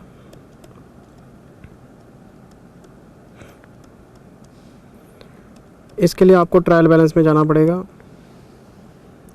ये रहा जी inventory in the beginning of year 4,35,600,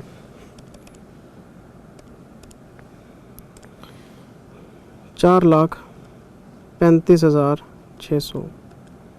क्या माइनस करेंगे, क्लोजिंग स्टॉक। क्लोजिंग स्टॉक के लिए आपको ये चेक करना पड़ेगा 4,27,500,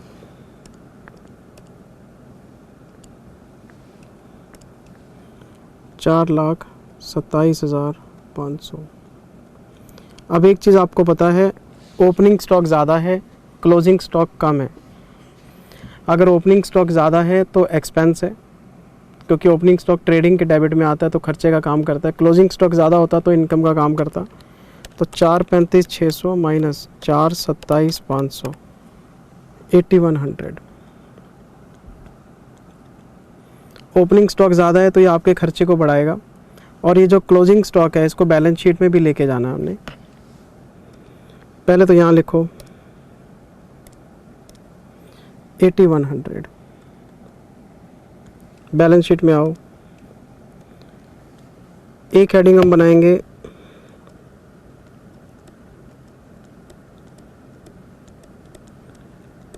नॉन करंट लायबिलिटीज़ के लिए।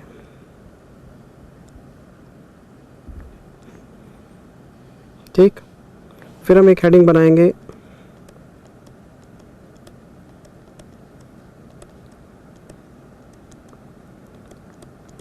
करंट लायबिलिटीज़ के लिए। आप कम से कम इतनी जगह छोड़ के चला करो कि 2-3 आइटम सेट हो जाएं। भी अगर आपको 2-3 चीज़ें लिखनी भी पड़े तो बाद में दिक्कत ना हो फॉर्मेट में।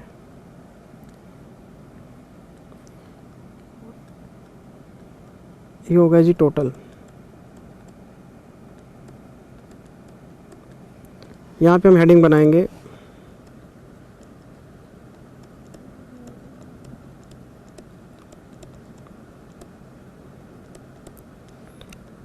Non current assets. 2-3 चीज़ें हमेशा आप छोड़ के चला करो। फॉर एग्ज़ाम्पल पीपीई हो गया आपका, इंटेंजिबल्स हो गए, इन्वेस्टमेंट्स हो गए, कॉमन आइटम्स तो आते ही हैं। फिर हम एक हेडिंग बनाएंगे करंट एसेट्स।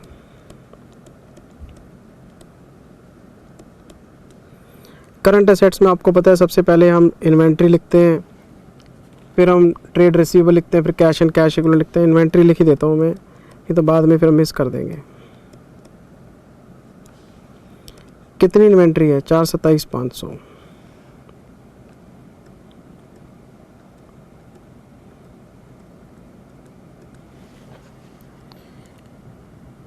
हम तो P&L बना रहे हैं जी, बैलेंस शीट तो मैंने वैसे लिख दी कि कोई आइटम छूट ना जाए आपका। लो जी सर, चलें आगे। मैं तो P&L में वापसी करूँगा अपनी। P&L में मैं इसके बाद लिखूँगा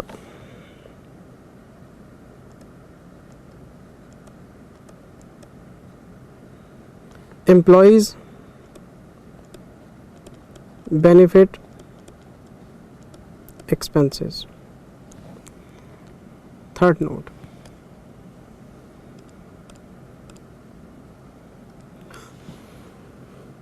सैलरीज एंड वेजेस इसमें इंक्लूड हैं 30,000 रुपीज़ डायरेक्टर रेमुनरेशन के, और ये 1,56,000 बता रहा है हमें। मैंने आरटीपी का सॉल्यूशन देखा, हमारी इस चीज़ पे पहले भी बात क्लास में हो चुकी। इन्होंने डायरेक्टर रेमुनरेशन को अदर एक्सपेंसेस में डाला हुआ है, लेकिन आपको अच्छी तरह से पता है कि एम्प्लॉयज़ बेनिफिट एक्सपेंस में वेजेस, सैलरीज़ और डायरेक्टर रेमुनरेशन सब कुछ आता है। डायरेक्टर रेमुनरेशन को अदर एक्सपेंसेस में शो करने वाली कोई बात नहीं है। इन्होंने क्या किया, यहाँ से 30,000 माइनस किए और उसको उठा के अदर एक्सपेंसेस में डाल दिया।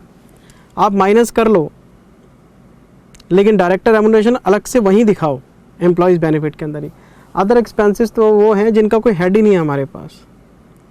तो मैं इनके एक छोटे से प्रेजेंटेशन को चेंज करूँगा, और अगर किसी बच्चे को लगे नहीं सर हम तो ऐसा नहीं करेंगे, हम वैसा नहीं करेंगे, तो अगर आप आरटीपी को फॉलो करना चाहते हैं आप कर लो, मेरी कोई लड़ाई नहीं है आपके साथ।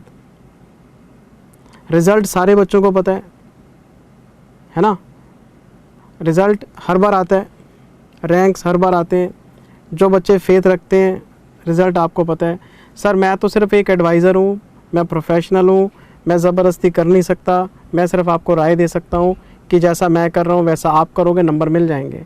लेकिन अगर आपको लगता है कि इनका जो प्रेजेंटेशन है वाहियत किस्म का वो ठीक है, तो आप इसको फॉलो कर लेंगे, मुझे कोई दिक्कत नहीं है। और मेरे हिसाब से डायरेक्टर रेमुनरेशन भी एम्प्लॉयज़ बेनिफिट एक्सपेंस में ही आना चाहिए, अदर एक्सपेंसेस में नहीं आना चाहिए, क्योंकि ये कोई सेलिंग या एडमिनिस्ट्रेशन तो है नहीं आपका। कंपनी के मैनेजर्स भी कंपनी के एम्प्लॉयज़ ही होते हैं, स्टैंडर्ड थोड़ा सा ज़्यादा होता है उनका। सेक्शन 198 के हिसाब से हम उनको रेमुनरेशन दे देते हैं। तो मैं इसमें क्या करने वाला हूँ, मैं एक नोट बनाऊंगा अभी, नंबर 3,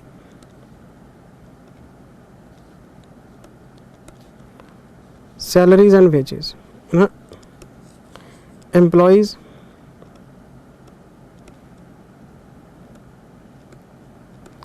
बेनिफिट एक्सपेंसेस, और मैं इसमें लिखूंगा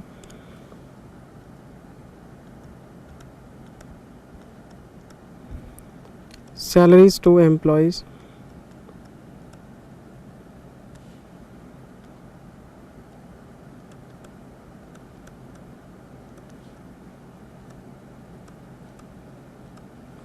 डायरेक्टर रेमुनरेशन 1,56,000 रुपये में से मैंने 30,000 रुपये हटा दिए, तो 1,26 लिख दिए। 30,000 रुपये को मैं अलग से लिख देता हूँ, फ़र्क कुछ नहीं पड़ना। अगर आप इसको अदर एक्सपेंसेस में भी डालेंगे तो नेट प्रॉफिट में तो फ़र्क पड़ना नहीं, वो तो वैसे ही आना है। अच्छा, कुछ पॉइंट है क्या एडिशनल में? हाँ जी, मिल गया। सैलरीज एंड वेजेस में 6,000 रुपये इंक्लूड हैं, being wages incurred for installation of electrical fittings which were recorded under the heading of furniture. कर लो बात, 6,000 रुपये फर्नीचर एंड फिटिंग्स पे खर्च किए हैं इंस्टॉलेशन पे, और इन्होंने उसको एम्प्लॉयज़ बेनिफिट एक्सपेंस में इंक्लूड कर लिया। तो गलत किया ना, फर्नीचर में ऐड करना चाहिए था। तो ये 6,000 रुपये यहाँ से माइनस करेंगे और फर्नीचर में ऐड करने पड़ेंगे आपको, और इससे डेप्रिसिएशन पे भी फ़र्क पड़ेगा। तो मैं क्या करने वाला हूँ, वेजेस इनकर्ड फॉर फर्नीचर, 6,000 रुपये यहाँ से आप लेस करो तो ये 1,50,000 रुपये रह जाएंगे। और इस 6,000 रुपये को आप दिमाग में रख के चलना, जब हम डेप्रिसिएशन की कैलकुलेशन करेंगे तो फर्नीचर में जोड़ के करेंगे हम। तो इस 6,000 रुपीज़ को आप यहाँ लिखो, सॉरी 1,50,000 को आप यहाँ लिखो। फिर आप नेक्स्ट हेडिंग बनाओ,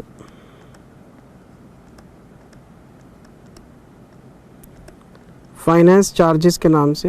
पॉइंट नंबर 4 है जी हमारे पास,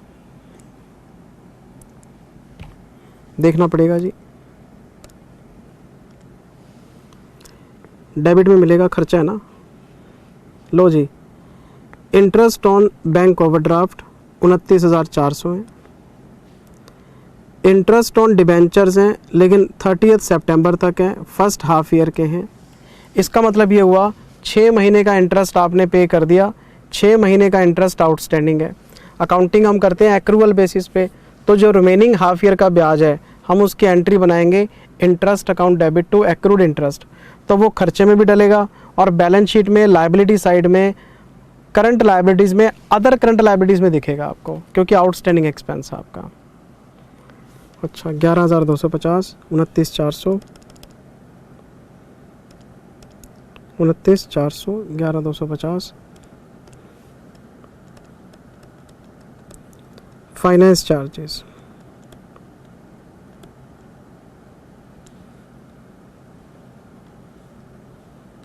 सबसे पहले है interest on bank overdraft.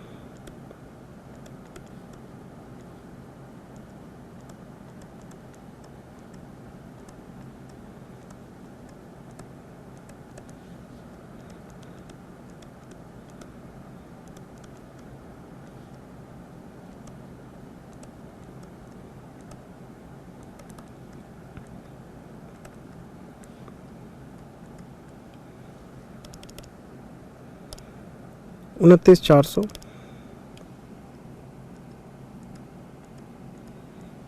11,250, 11,250। Sir आपने फिगर कैसे निकाली? अरे भैया, अगर ये 6 महीने का है और हम 12 महीने की अकाउंटिंग कर रहे हैं तो ये भी तो इक्वली होगा, ज़्यादा कैसे हो जाएगा? अच्छा, तो 29,400, 11,250, 11,250, 51,900। एक बार फिर चेक कर लो कोई पॉइंट रह ना जाए। 51,900 मैं चेक कर लूँ ज़रा बेटे, कुछ इसमें ब्याज व्याज की और कोई बात। Interest on debenture for the half year was due on that date. तो इसका मतलब ये आउटस्टैंडिंग है, एक्रूड नहीं आउटस्टैंडिंग है। क्वेश्चन साफ साफ कह गया 6 महीने का ब्याज आपका अभी पेंडिंग है। तो मुझे बैलेंस शीट में भी लिखने दो आप। मैं बैलेंस शीट में यहाँ लिख देता हूँ बिल्कुल लास्ट में, other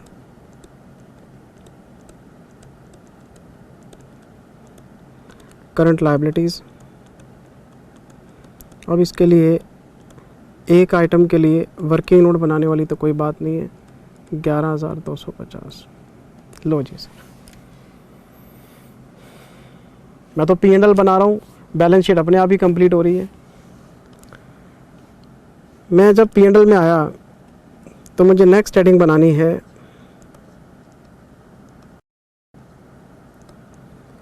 depreciation and amortisation, working note number 5।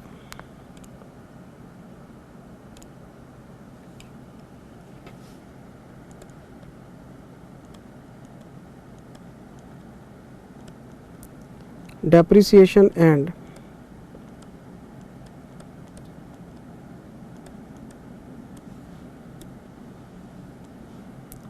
Amortisation.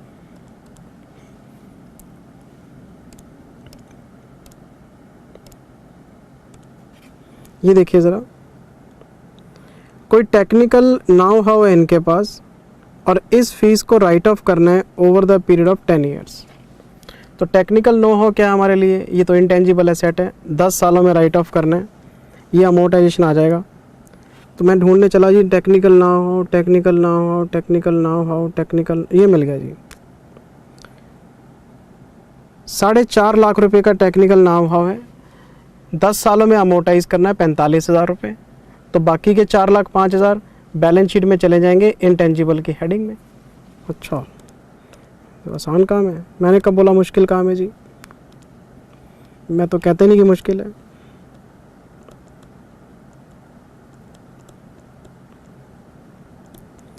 Amortisation of technical know how,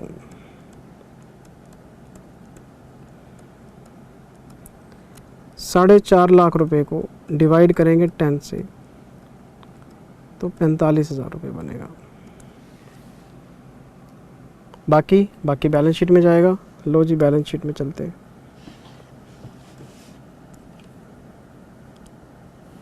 non current assets में PPE आ गया पहले, फिर इंटेंजिबल एसेट्स लिखेंगे।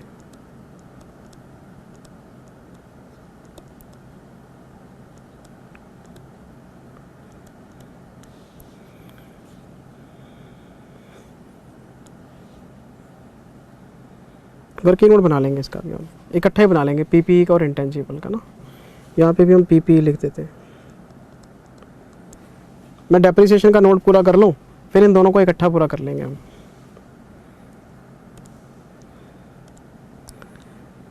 फर्नीचर पे डेप्रिसिएशन बताओ कितने परसेंट है? 10% WDV का। अच्छा, ट्रायल बैलेंस में आओ। फर्नीचर बताओ जी WDV कितनी है? 1,05,000। इन्होंने एक्यूमुलेटेड डेप्रिसिएशन माइनस करके बताया आपको, ये WDV ही दे रखी है आपको। लेकिन आपको एक चीज़ और पता है, इसमें 6,000 रुपये की वेजेस कैपिटलाइज करनी है पहले, वो जो रेक्टिफिकेशन था, फिर उसके बाद डेप्रिसिएशन निकलेगा। कितने परसेंट है? 10%।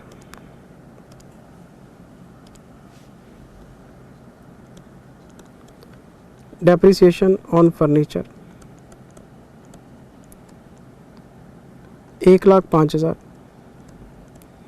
प्लस करेंगे 6,000, फिर इसका करेंगे 10%।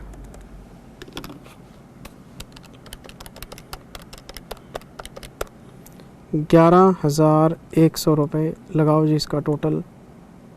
56,100 रुपये।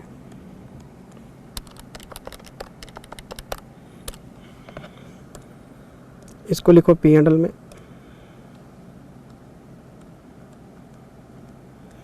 और इसके सामने लिखो नोट नंबर 6। नोट नंबर 6 बना ही लेते हैं।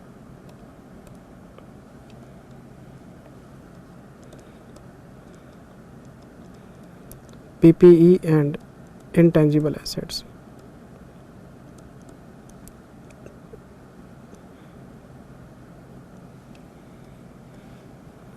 एक हेडिंग बनाओ PPE और एक हेडिंग बनाओ इंटेंजिबल एसेट्स। फर्नीचर,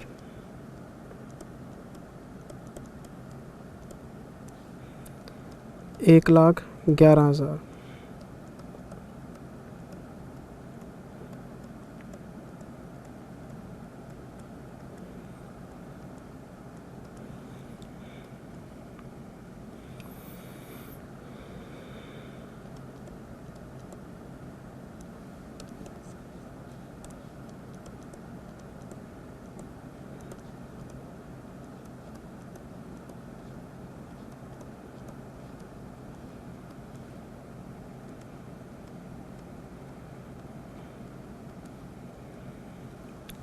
चेक करो कोई और एसेट तो नहीं है इनके पास। चेक करो सर, कोई और एसेट तो नहीं है इनके पास। इन्वेस्टमेंट तो अलग चीज़ है, कैश, BR, डेटा। लो जी, एक फ्री होल्ड प्रॉपर्टी भी है कॉस्ट पे 10,50,000। इसके ऊपर डेप्रिसिएशन का ना तो रेट है ना इसकी लाइफ है, इसको डेप्रिशिएट नहीं किया जा सकता। तो ये जो 10.5 लाख रुपए हैं इसको उठा के एज इट इज़ हम यहाँ लिख लेते हैं। एक प्रॉपर्टी भी है इनके पास,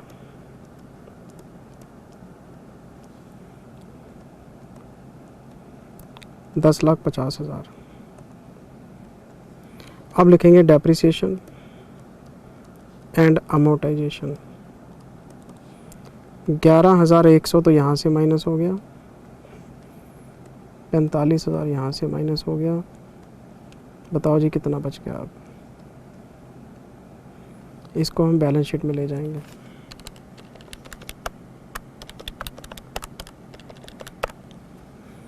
$11,49,900।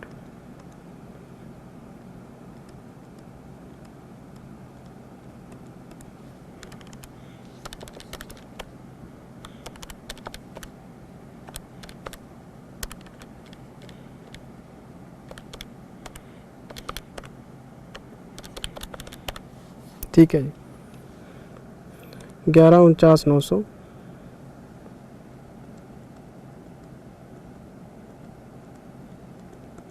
4,05,000। हम बैलेंस शीट थोड़ा ना बना रहे हैं, हम तो P&L बना रहे हैं। P&L बनते बनते बैलेंस शीट के कुछ आइटम तो अपने आप ही कंप्लीट हो जाते हैं। इसके बाद हम लिखते हैं अदर एक्सपेंसेस।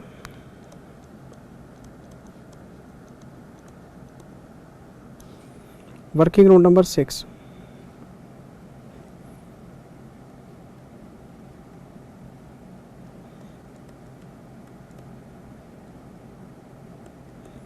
ये 7 होगा क्योंकि 6 तो हमने PPE का बना लिया। लो जी, हम आ गए 7th में और इसका टाइटल है अदर एक्सपेंसेस।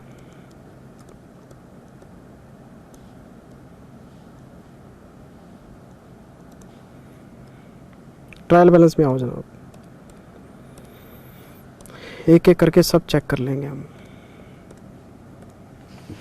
सबसे पहले है जी सेलिंग एक्सपेंसेस, 237,300।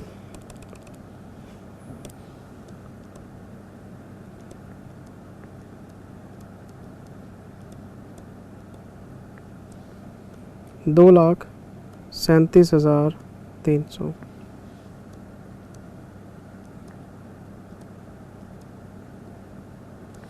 फ्री सैंपल्स 15,000 रुपये के फ्री सैंपल्स, वो जो परचेज में से माइनस किए थे हमने।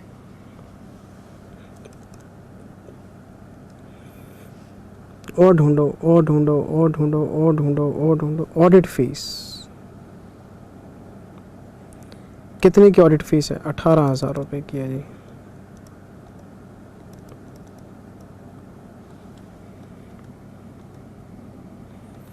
एडिशनल इंफॉर्मेशन में आओ फटाफट से, कुछ रहा तो नहीं क्या?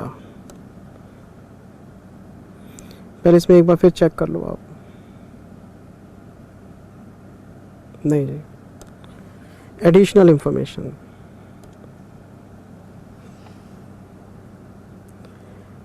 कोई बिल है जी जिसमें कि 45 रुपये इंक्लूड हैं, BR में 45 रुपये इंक्लूड हैं, जो कि डिसऑनर हो गया बिल। बिल आने की क्या एंट्री पास करते हैं? BR to debtors. तो डिसऑनर की क्या एंट्री पास होगी? Debtors to BR। तो मैं 45 रुपये को BR में से माइनस करूँगा, डेटर में प्लस कर दूँगा, मेरे ट्रेड रिसीवेबल बढ़ जाएंगे। और क्वेश्चन कहता है जी 50% of which had been considered irrecoverable. 2250 रुपये डूब गए, तो पहले मैं 45 रुपये को BR में से माइनस करूँगा, डेटर में प्लस करूँगा, फिर 2250 को डेटर में से माइनस करूँगा और अदर एक्सपेंसेस में डाल दूँगा बैड डेट्स के नाम से, क्योंकि ये मिलेंगे नहीं मेरे को। अच्छा, तो मुझे यहाँ पे लिखना चाहिए बैड डेट्स।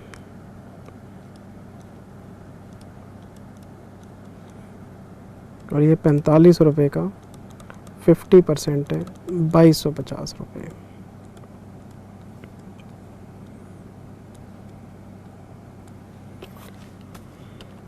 दो 37,300 प्लस 15,000 प्लस 18,000 प्लस 2250, टोटल 2,72,550 रुपये। इसको यहाँ से उठाओ, 2,72,550 को यहाँ ले जाओ, 2,72,550 रुपये। लगाओ जी एक्सपेंसेस का total, 14,56,500, 81,100, 1,50,000, 51,900, 56,100, 2,72,550, 19,95,150। Let me check it again please. 56,100, बिल्कुल ठीक बात है। A माइनस B करेंगे, नेट प्रॉफिट आ जाएगा। कोई टैक्स वैक्स का तो चक्कर नज़र नहीं आ रहा इसमें। 20,23,800, 28,650 का प्रॉफिट आ गया जी।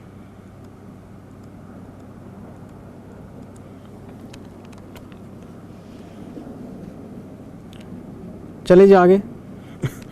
28,650 का प्रॉफिट आ गया, लेकिन मुझे एक वर्किंग नोट और निपटाना पड़ेगा। मैं वर्किंग नोट नंबर 8 बना रहा हूँ ट्रेड रिसीवेबल के नाम से।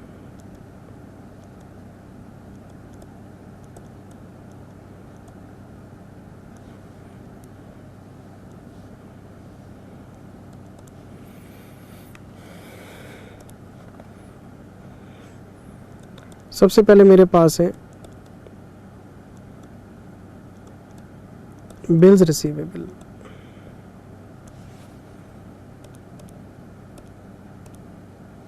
ढूंढो जी कितने के हैं। मेरे पास बिल्स हैं जी 1,24,500 के,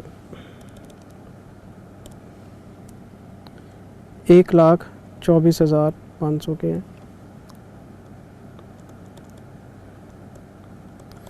बिल डिसऑनर्ड 45 रुपये का बिल डिसऑनर्ड है।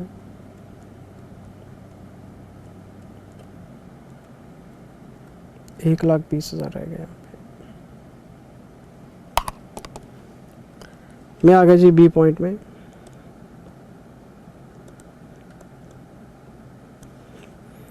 डेटर्स, बताओ जी डेटर्स की अमाउंट कितनी है? 1,50,300, 1,50,300। मैं इसमें ऐड बैक करूँगा।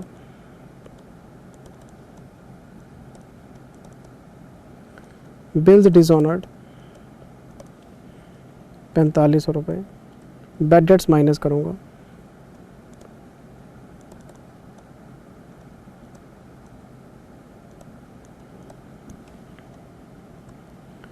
₹2,250।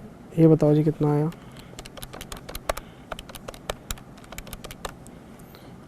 एक 52,550।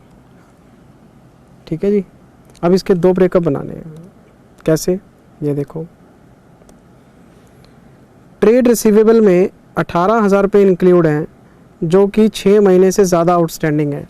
और ये प्रेजेंटेशन आपको पता है, डेटर्स को हम दो हिस्सों में दिखाते हैं।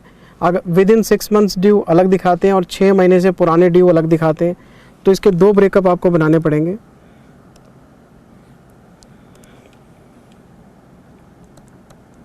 Due with in 6 months, due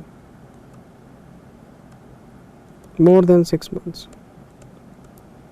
अगर ये 18,000 रुपये के हैं तो पक्की बात है ये 1,34,550 के होंगे। करना कुछ नहीं, सिर्फ डिस्क्लोजर है ये। अगर हम इससे मुझसे टोटल पूछें तो मैं A प्लस बी करके ट्रेड रिसीवेबल की फ़िगर बता दूंगा आपको। अभी 1,20 के मेरे बी आ रहे हैं, 1,52,550 के, 2,72,550। इसको मैं बैलेंस शीट में ले जाता हूँ, 8वां वर्किंग नोट लिख दूंगा वहाँ पे।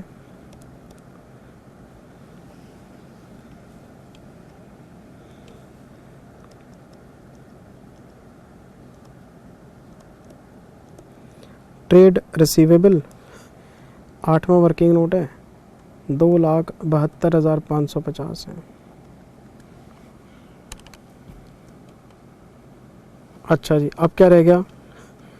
अब आपको लिखना चाहिए कैश एंड कैश इक्विवेलेंट्स। ये आपको ट्रायल बैलेंस में मिल जाएंगे। बताओ जी, कैश ऑन हैंड कितना है?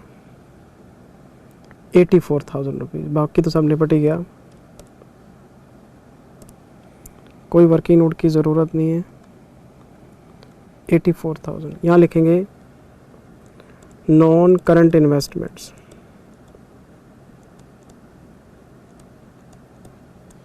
इसके लिए कोई वर्किंग नोट नहीं चाहिए, सीधा ट्रायल बैलेंस में आओ। इन्वेस्टमेंट इन शेयर्स हैं जी, नॉन करंट हैं, 1.5 लाख के।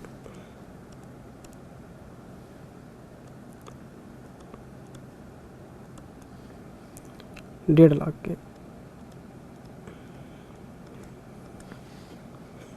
ठीक है जी। ऊपर आओ,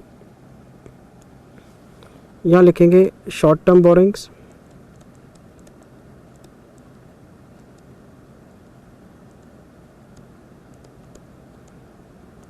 बैंक ओवरड्राफ्ट। यहाँ लिखेंगे लॉन्ग टर्म बोरिंग्स,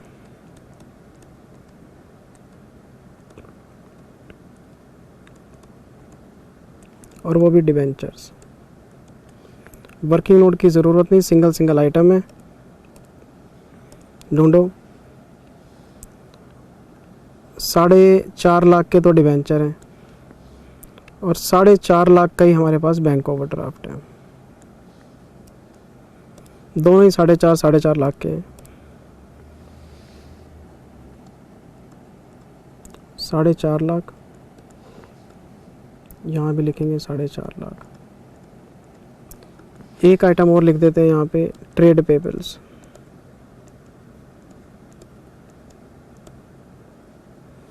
कोई वर्किंग नोट की ज़रूरत नहीं है, सीधा देखो। ये रहिए क्रेडिटर्स, 2,63,550 के, 2,63,550 के, ठीक है जी। अब क्या रह गया? ये हमारा वर्किंग नोट नंबर 9 है और ये 10 है। बनाई लेते जाओ। शेयर कैपिटल,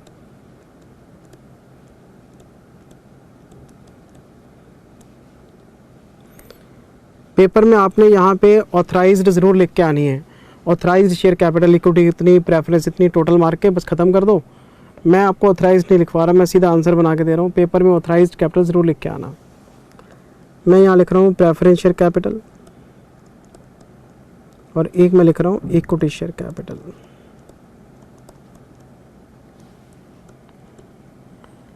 $6 लाख की ये है, 6 लाख की ये है, टोटल 12 लाख की कैपिटल।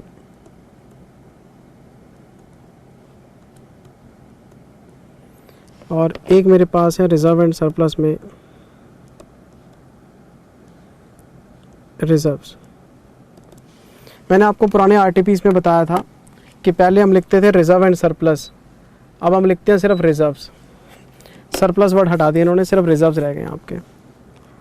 तो मेरे पास एक P&L है जिसका कि ओपनिंग बैलेंस है मेरे पास,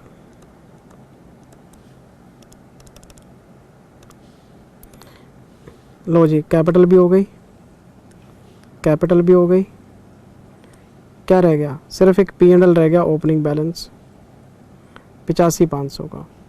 और एक मैंने करंट ईयर में प्रॉफिट कमाया था,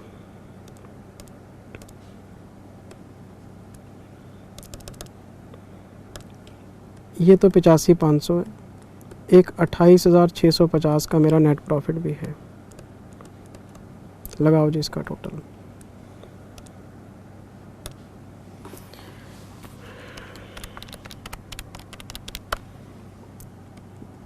एक 14,150। लो जी, इसको ले जाओ बैलेंस शीट में।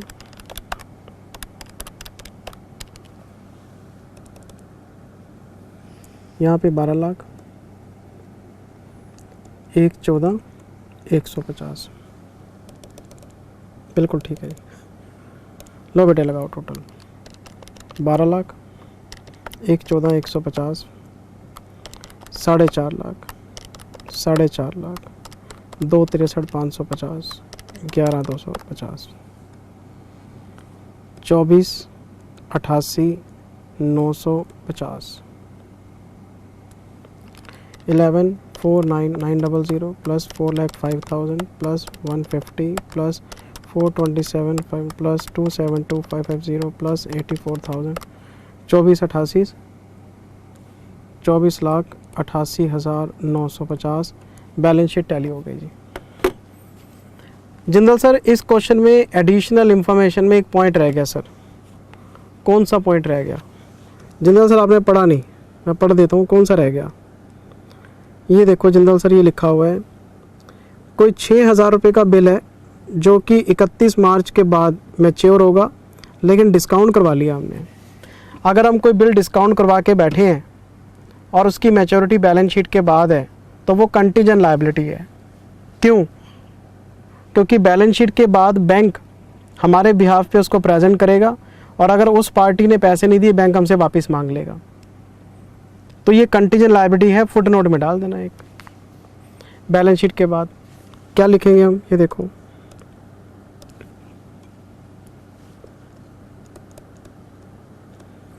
Contingent liability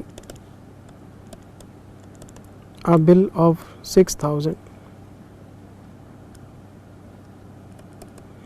will be matured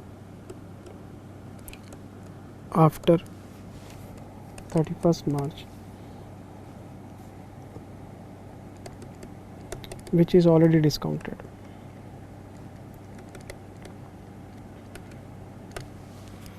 बस नोट डाल दिया हमने, क्वेश्चन ख़त्म हो गया। क्वेश्चन ख़त्म, पैसा हजम, balance sheet tally, P&L tally, notes tally, time taking question है।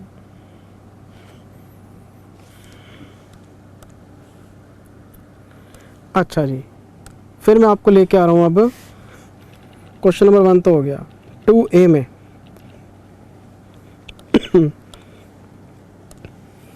क्वेश्चन नंबर 2A,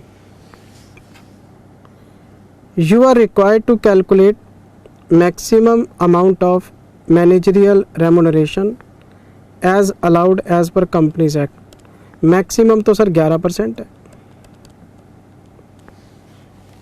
मैक्सिमम तो 11% है, तो प्रॉफिट निकालना है 198 के हिसाब से 11% कर देना है, क्वेश्चन ख़त्म हो जाएगा। तो करना क्या है, आपको फिगर दे रखे हैं, जो लेना वो लो, जो छोड़ना वो छोड़ दो। तो ग्रॉस प्रॉफिट लेंगे, सब्सिडीज़ भी लेंगे, इसको माइनस कर लेंगे, इसको भी माइनस कर लेंगे, इसको भी माइनस कर लेंगे, ये नहीं लेंगे क्योंकि इसी चीज़ की तो कैलकुलेशन कर रहे हैं। डेप्रिसिएशन ये वाला नहीं लेना आपने, ये वाला लेना है। प्रोविज़न फॉर टैक्स नहीं लेना, एप्रोप्रिएशंस नहीं लेने। तो करना क्या है, 60,38,000 अरे जिंदल सर ये तो हमारी बुक का सेकंड क्वेश्चन है। मेरी बुक का नहीं बेटे, मैं तो स्टडी मैट कराता हूँ, स्टडी मटेरियल का क्वेश्चन है ये। हमारी बुक में है, क्वेश्चन नंबर 2 है। तो 60,38,048, फिर 4,10,000, ये तो टोटल हो जाएगा, माइनस करेंगे 12,33,813, माइनस करेंगे 2,02,170, फिर माइनस करेंगे 46,860, 46,860, फिर माइनस करेंगे डेप्रिसिएशन 8,63,018, बाकी तो कुछ आना नहीं। लो 16038,048 plus 410,888 minus 12,33,813 minus 2,02,170 minus 4,6,860 minus 8,63,018। मैं चेक कर लूँ बेटे एक बार, 1 2 3 4 5 6, ठीक है जी। ये आ गया 41 लाख, करो इसका 11%, तो 451,338। कितने आइटम है? 1 2 3 4 5 6, गिनती के 6 आइटम लेने हैं और ये प्रॉफिट निकाल के 11% कर देना है। ये देखो इसका आंसर, इसका आंसर मैं आपको RTP से चेक करा ही देता हूँ बेटे। 13 14 15 16 17 18 2A 2A 2A 2A, ये रहा जी।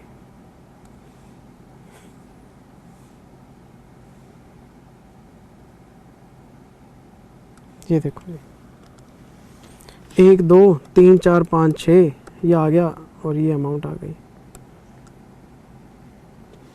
4,51,338, 4,51,338। ये कोई क्वेश्चन है? क्लास में किए हुए क्वेश्चन है सारे बेटे। ये मैं कंपनी फाइनल अकाउंट का भी आपको होमवर्क में दे सकता था, पर मैंने करा दिया ताकि बच्चे को ये ना लगे कि सर ने बड़े क्वेश्चन छुड़वा दिए। छोटे बड़े कुछ नहीं होते सर, सब पड़े हुए हैं आपके। कुछ नया हो तो मैं मत्था मारूं। मैं आ गया जी उसके बाद इसके बी पार्ट में। बी पार्ट में क्या कह रहे हैं जी question?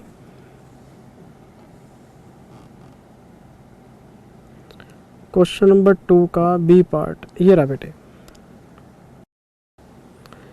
State under which head these accounts should be classified in balance sheet. कहते बताओ बैलेंस शीट के किस हेड में ये अकाउंट्स आएंगे। सबसे पहले share application money received in excess of share capital. एक होता है share application money pending for allotment, ये वो नहीं है, ये है एप्लीकेशन का पैसा इश्यूड कैपिटल से ज़्यादा आ गया आपके पास। आपने कैपिटल इशू की है 10 लाख की और आपके पास एप्लीकेशन मनी आ गई 11 लाख, तो 1 लाख क्या करेंगे? रिफ़ंड करेंगे। तो जो पैसा आपको रिफ़ंड करना है वो लायबिलिटी है, तो हम इसे करंट लायबिलिटीज़ में, अदर करंट लायबिलिटीज़ में शो करेंगे। और अगर ये share application money pending for allotment होता तो उसका आपको प्रेजेंटेशन पता ही है, शेयर होल्डर फंड में दिखाते हैं उसको अलग हेडिंग में। पहले कैपिटल आती है, फिर रिजर्व्स आते हैं, फिर वारंट्स आते हैं, फिर application money pending for allotment आता है। अच्छा, ये वो नहीं है बेटे, ये वापस करने वाला पैसा है। शेयर ऑप्शन आउटस्टैंडिंग अकाउंट, इसको बोलते हैं ESOPs। ये आएगा रिजर्व्स में, शेयर होल्डर फंड में। Option outstanding account ESOPs। Employees stock option plan, company अपने एम्प्लॉयज को बेनिफिट देती है सस्ते शेयर्स में। Share option outstanding account second group में एक चैप्टर आप डिटेल में पढ़ेंगे। होता क्या बेटे, 160 रुपये का मान लो मार्केट प्राइस है और कंपनी इसको दे देती है 80 रुपये में, ऑफर कर देती है। तो बाकी के जो 80 रुपये है वो कंपनी ने छोड़ दिए, तो कंपनी उसको छोड़ती नहीं है, कंपनी उसे अपने P&L से प्रोवाइड करती है। 80 रुपये इकट्ठी करती रहेगी इसको मानते हैं हम एम्प्लॉयर्स कंट्रीब्यूशन, इसको मानते हैं एम्प्लॉय कंट्रीब्यूशन, क्योंकि 80 रुपये एम्प्लॉय लेके आएगा घर से और 80 रुपये एम्प्लॉय डालेगा, तो 160 का इशू कर देते हैं हम। तो कंपनी क्या करती है कि एंट्री पास कर लेती है P&L टू ESOP, और बाद में क्या करती है, जब वो 80 रुपये लेके आता है तो बैंक टू ESOP। ये एम्प्लॉय वाले हैं और ये एम्प्लॉयर वाले हैं। बाद में एक एंट्री पास हो जाती है ESOP debit to capital to premium. तो ये देखने में लगता है कि खर्चा है, लेकिन आप इनडायरेक्टली देखो तो पहले हम ESOP में पैसा इकट्ठा करते हैं, बाद में प्रीमियम में चला जाता है, कैपिटल में चला जाता है। तो ESOP आउटस्टैंडिंग एक तरह से रिजर्व ही होता है आपका। हमने कौन सा कैश देना है, हमने तो शेयर देने हैं। 80 रुपये उसने डाले, 80 रुपये हमने डाले, 160 का बना के इशू कर दिया, तो हम इसको रिजर्व एंड सरप्लस में दिखाते हैं।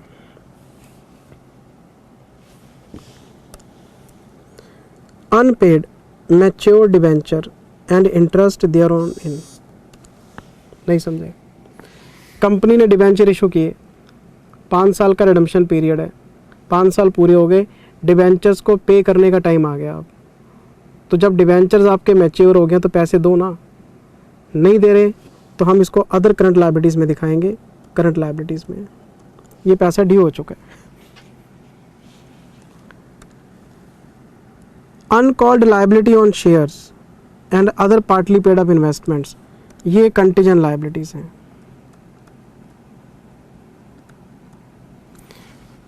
मैंने किसी कंपनी के शेयर खरीदे और वो पार्टली पेड अप हैं, तो कंपनी फ्यूचर में मेरे से कॉल कर सकती है, मेरे को पैसे देने पड़ेंगे। ये इन्वेस्टमेंट वर्ड यूज़ कर रहा है। मैंने खरीदे हैं पार्टली पेड अप शेयर्स, तो फ्यूचर में जब कंपनी मुझसे कॉल करेगी मैं दे दूंगा कॉल।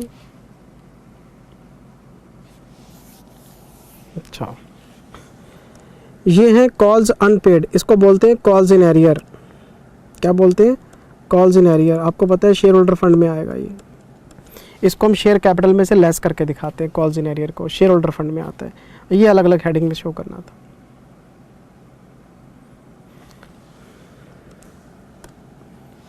लो जी, क्वेश्चन नंबर 3 में आते हैं। किस चीज़ का क्वेश्चन है जी? कैश फ्लो का। Cut copy paste, cut copy paste, cut copy paste, cut copy paste. और अब इसके बाद मेरे पास जितने भी क्वेश्चन आरटीपी के हैं सारे के सारे cut copy paste, cut copy paste, cut copy paste, cut copy paste, cut copy paste. क्यों टाइम खराब करते हो? क्लास में सब पढ़ा हुआ है हमने, मैं बता देता हूँ कहाँ कहाँ पढ़ा हुआ है। क्वेश्चन नंबर 29 क्लास बुक का क्वेश्चन नंबर 29 पढ़ लेना, डिट्टो क्वेश्चन है जी कैश फ्लो का। लो जी, प्री इनकॉर्पोरेशन पे आ गया। Cut copy paste, cut copy paste, class book का क्वेश्चन नंबर 6 है जी। Cut copy paste, cut copy paste, cut copy paste. कुछ भी नया नहीं है मेरे पास, कुछ भी नया नहीं है। Bonus issue, cut copy paste, class book का क्वेश्चन नंबर 2। और हर आरटीपी में यही क्वेश्चन होता है जनाब, कट कॉपी पेस्ट। अच्छा जी, राइट शेयर्स पे आ गया मैं। क्लास बुक का है जी क्वेश्चन नंबर 7। प्रेफरेंस शेयर का है जी क्वेश्चन नंबर 8। कुछ है ही नहीं बताने को मेरे पास। Cut copy paste, cut copy paste, cut copy paste, cut copy paste. कोई स्टडी मैट से ले लिया, कोई पुराने एग्ज़ाम से ले लिया, कोई पुरानी आरटीपी से ले लिया। लो जी, डिबेंचर क्वेश्चन नंबर 5। सिर्फ नाम का फ़र्क है, यहाँ पे जीत लिमिटेड है और हमने क्लास में पढ़ा था लिब्रा लिमिटेड। यहाँ पे 1 लाख डिबेंचर हैं, क्लास बुक में 2 लाख डिबेंचर हैं। सारे फिगर्स को हाफ कर दिया इन्होंने, 50% कर दिया। क्वेश्चन डिट्टो, कुछ नहीं किया, कभी डबल कभी हाफ, कभी डबल कभी half. Question number 5 class book का है जी, डिट्टो क्वेश्चन। लो जी, investment accounts, cut copy paste question number 5 class book का, क्लास बुक का। और ये है क्वेश्चन नंबर 24 क्लास बुक का। मैं ये इसलिए बता रहा हूँ कि करने की ज़रूरत नहीं है, टाइम वेस्ट मत करना, आपने ऑलरेडी सारे क्वेश्चन पढ़े हुए हैं।